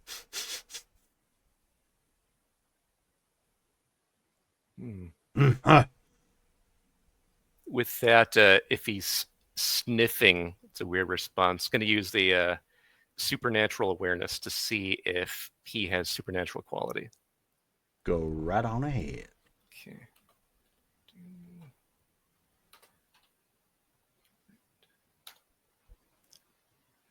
And a failure. Okay, yeah. There's something about tonight that is just you've got your mind elsewhere right now, and it's difficult to it's something's bugging you. It's just difficult to focus. So you're not picking up anything disturbance wise. No disturbance in the force as far as you can tell. Okay. And so he kind of looks at you and he's tilting his head a little bit and he says, "Food." Yeah, pal, I can take you to like a cafe or fast food joint. You order it, I'll get it for you. How about that? Shouldn't have to be eaten out of garbage cans. And It's not right. when he turns around and he's kind of turning around fully now to face you. It's not so much a hunch, but he is kind of hunched over. Mhm. Like very, very primitive looking, although not quite walking on his knuckles. Yeah. You feeling okay? Looks like got a crook in your back there. Doing all right? So he kind of like he's like looking around real quick and kind of sniffing again. Roll your charisma and expression. Okay. Because you're clearly being friendly. Difficulty 6. Yeah. Okay. Failure. Wow. Oh, God. So he starts to approach. Yeah. At this point, and as he looks again, he's like looking around almost as if he's trying to make out where he's at, but not necessarily in a confused manner. But he's also not really looking to see like necessarily if anybody's watching. It's just like looking like he's almost always like he has to a little jittery and like he has to move a lot. Okay. So it's uncomfortable for him to just sit perfectly still. Gotcha. So, okay. But not like fear or whatnot. So he kind of looks at you and then he goes, "Food."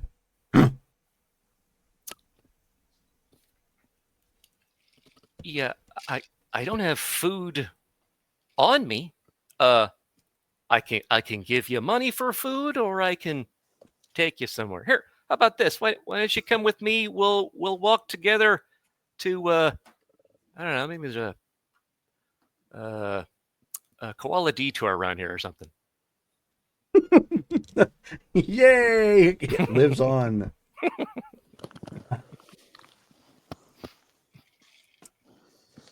Am I missing an inside joke? Koala Detour is a knockoff from of Panda Express that I used in Ashland by Night. Yeah. For all that Australian food. Koala Detour, which actually came from a Stephen He skit, the same guy who does Emotional Damage. Okay. He does Davey gave Dale a reroll. Yay! Yes. Hey. Maybe So 4 Rachel gave him a reroll. So no, Dale, or not Dale. Davey. Sorry. Oh, there you go. Okay, cool.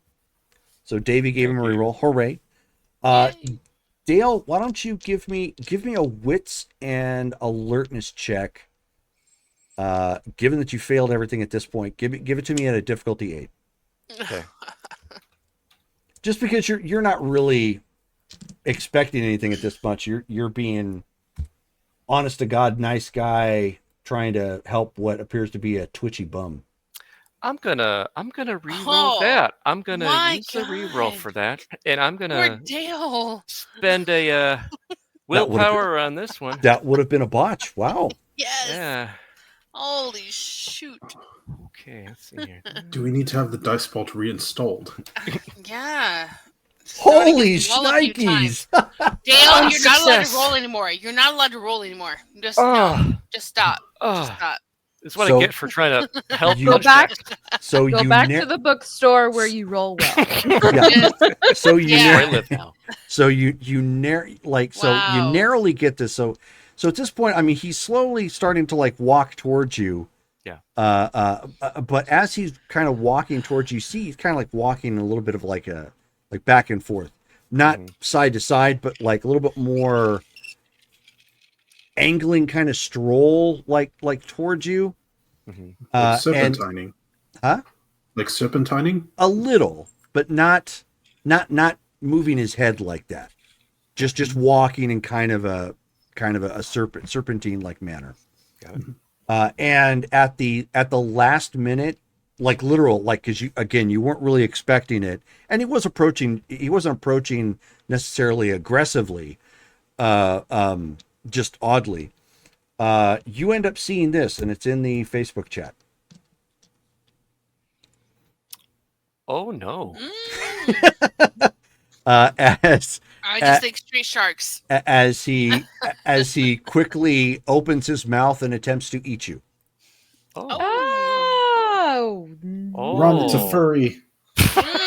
There's no nothing furry about a shark, dude. Come on. Shark man. Scaly? Ooh ha ha. Sharkman. Ruha. Oh, no. Okay. Yeah. And it was in a blink. So since I know you know werewolf in essence, basically used a rage and Right. Okay. Yeah. Shoot. Then okay. And so we're like down this alleyway right now. Okay. Yeah. So then. Okay, I can either roll for this or spend a faith point to make it happen. Seeing as how my rolling sucks right now, I'm going to go ahead and just spend the faith point and activate his apocalyptic form, Okay.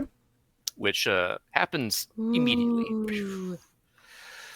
So, let's see. So why don't you tell the Dale players what goes they angel. Yeah, exactly. So normally it would depend on what the character's willpower is on what they see, but his true form, he resembles a paladin wearing armor that's made of light and holy flame.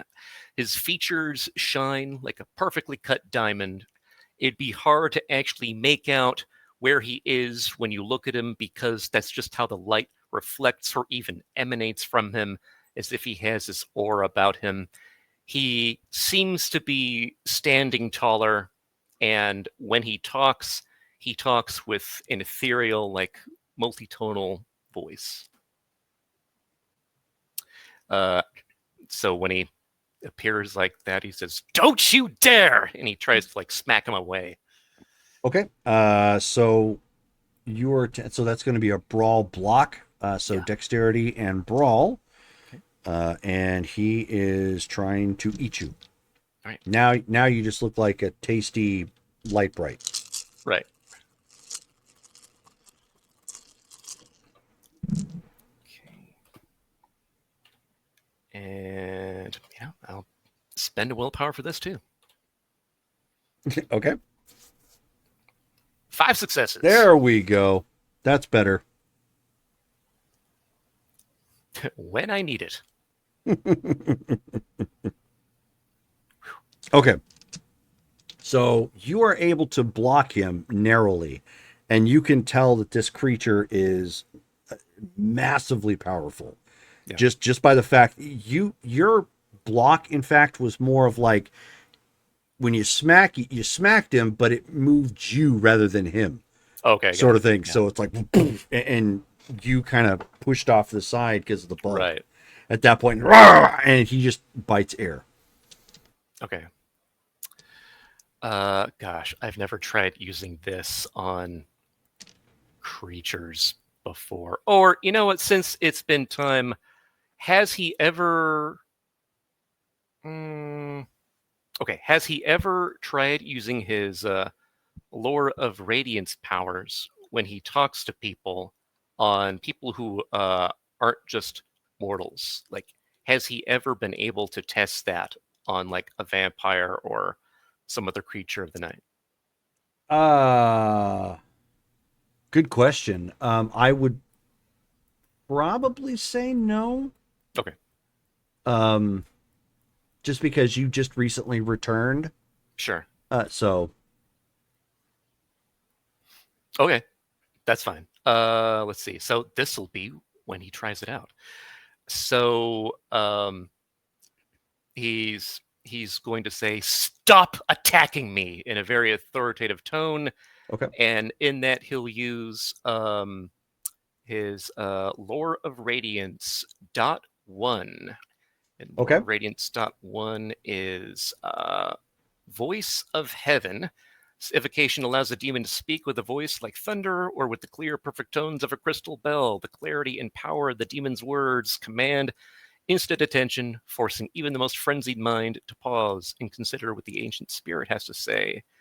I roll manipulation and leadership. It's just one guy, so my difficulty is 6.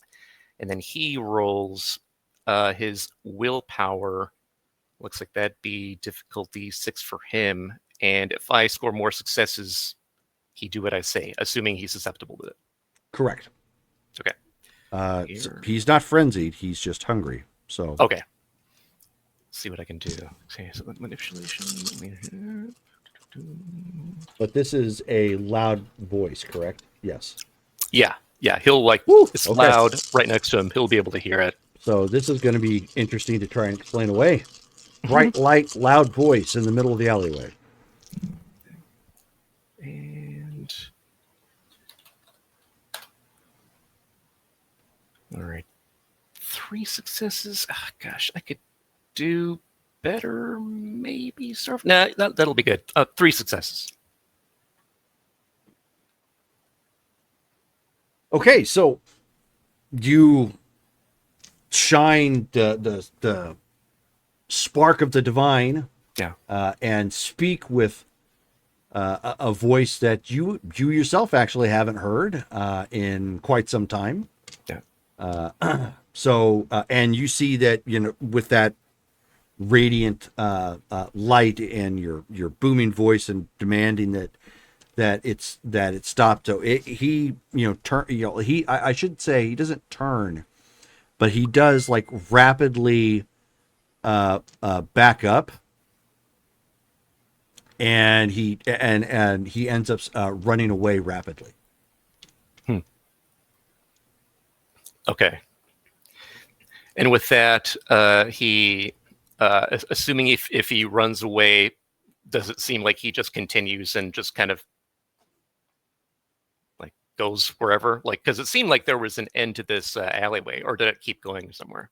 No, it has other entrance and exits, but basically the way to look at it is it's like an alleyway that was inadvertently created because other buildings were around it. So it's like a back quasi parking lot for employees.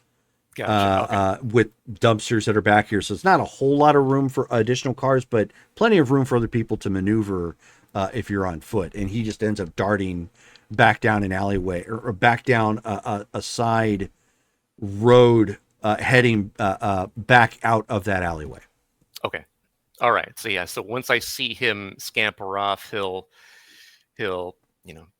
shake his head and then recoalesce and pull himself back in so that he's just his normal sly self again.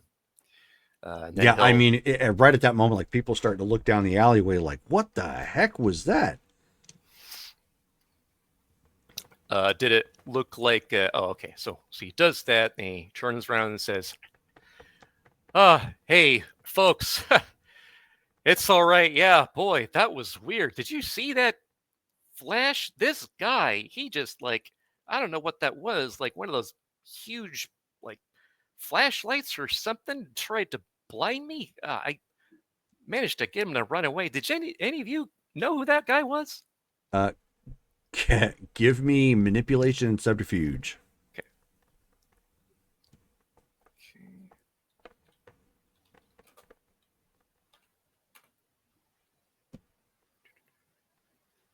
Difficulty 6? Yeah. Okay.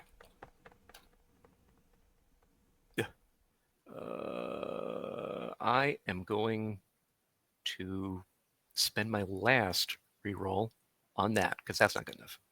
Okay, here we go. 3 successes. There we go. All right. So yeah, they start looking around and they're confused. It didn't make much sense. And then like one guy kind of like looks up and there was a light that was out that should have been on in the alleyway. It's one of those overhangs. And he says, I bet that's one of those. I bet that up there is what happened. Like it went out or blew out or something. Stinking Chinesium. Yeah. Exact. You know what? That makes sense. Well, it looks like everything's good here, folks. Sorry to bother everybody. Sorry about that. He goes ahead and you don't want to go dust stuff wandering off. down there, man. That you never know what you're gonna meet. Yeah. You know what? Good. Good point. Now I know. Hey, and you, knowing is half the battle, buddy. Right? Am I right? That's true. That's true. Hey, you know what? You want some koala detour? You look like you could use a meal. So I owe somebody a meal. He looks to his girlfriend and he says, you up for some koala detour? And she's like, I could eat. All right, it's on me. And so he goes ahead and he's now the third wheel of this random couple, and he's going down the street looking for a koala detour. All right. And that is where we're going to stop for the evening as Sly is on the quest for some koala detour. God, I have so many questions. What are you? What are you, Dale? What have you done? So thank you guys all for tuning in and hanging out with us. We are obviously going to have our next game in September. That will be September 13th. Then and then tomorrow night is our Marvel Superheroes game. So looking forward to that. Lots to update. Should be interesting. That is going to start at 6 p.m. Pacific Standard Time. And then next week we should be having our Cyberpunk and Street Fighter games on Wednesday and Thursday at 7 p.m. Pacific Standard Time, respectively. So thank you guys all again for tuning in and hanging out with us. And, of course, checking replays on YouTube and Twitch. And this is us signing out for the night. Good night. Night.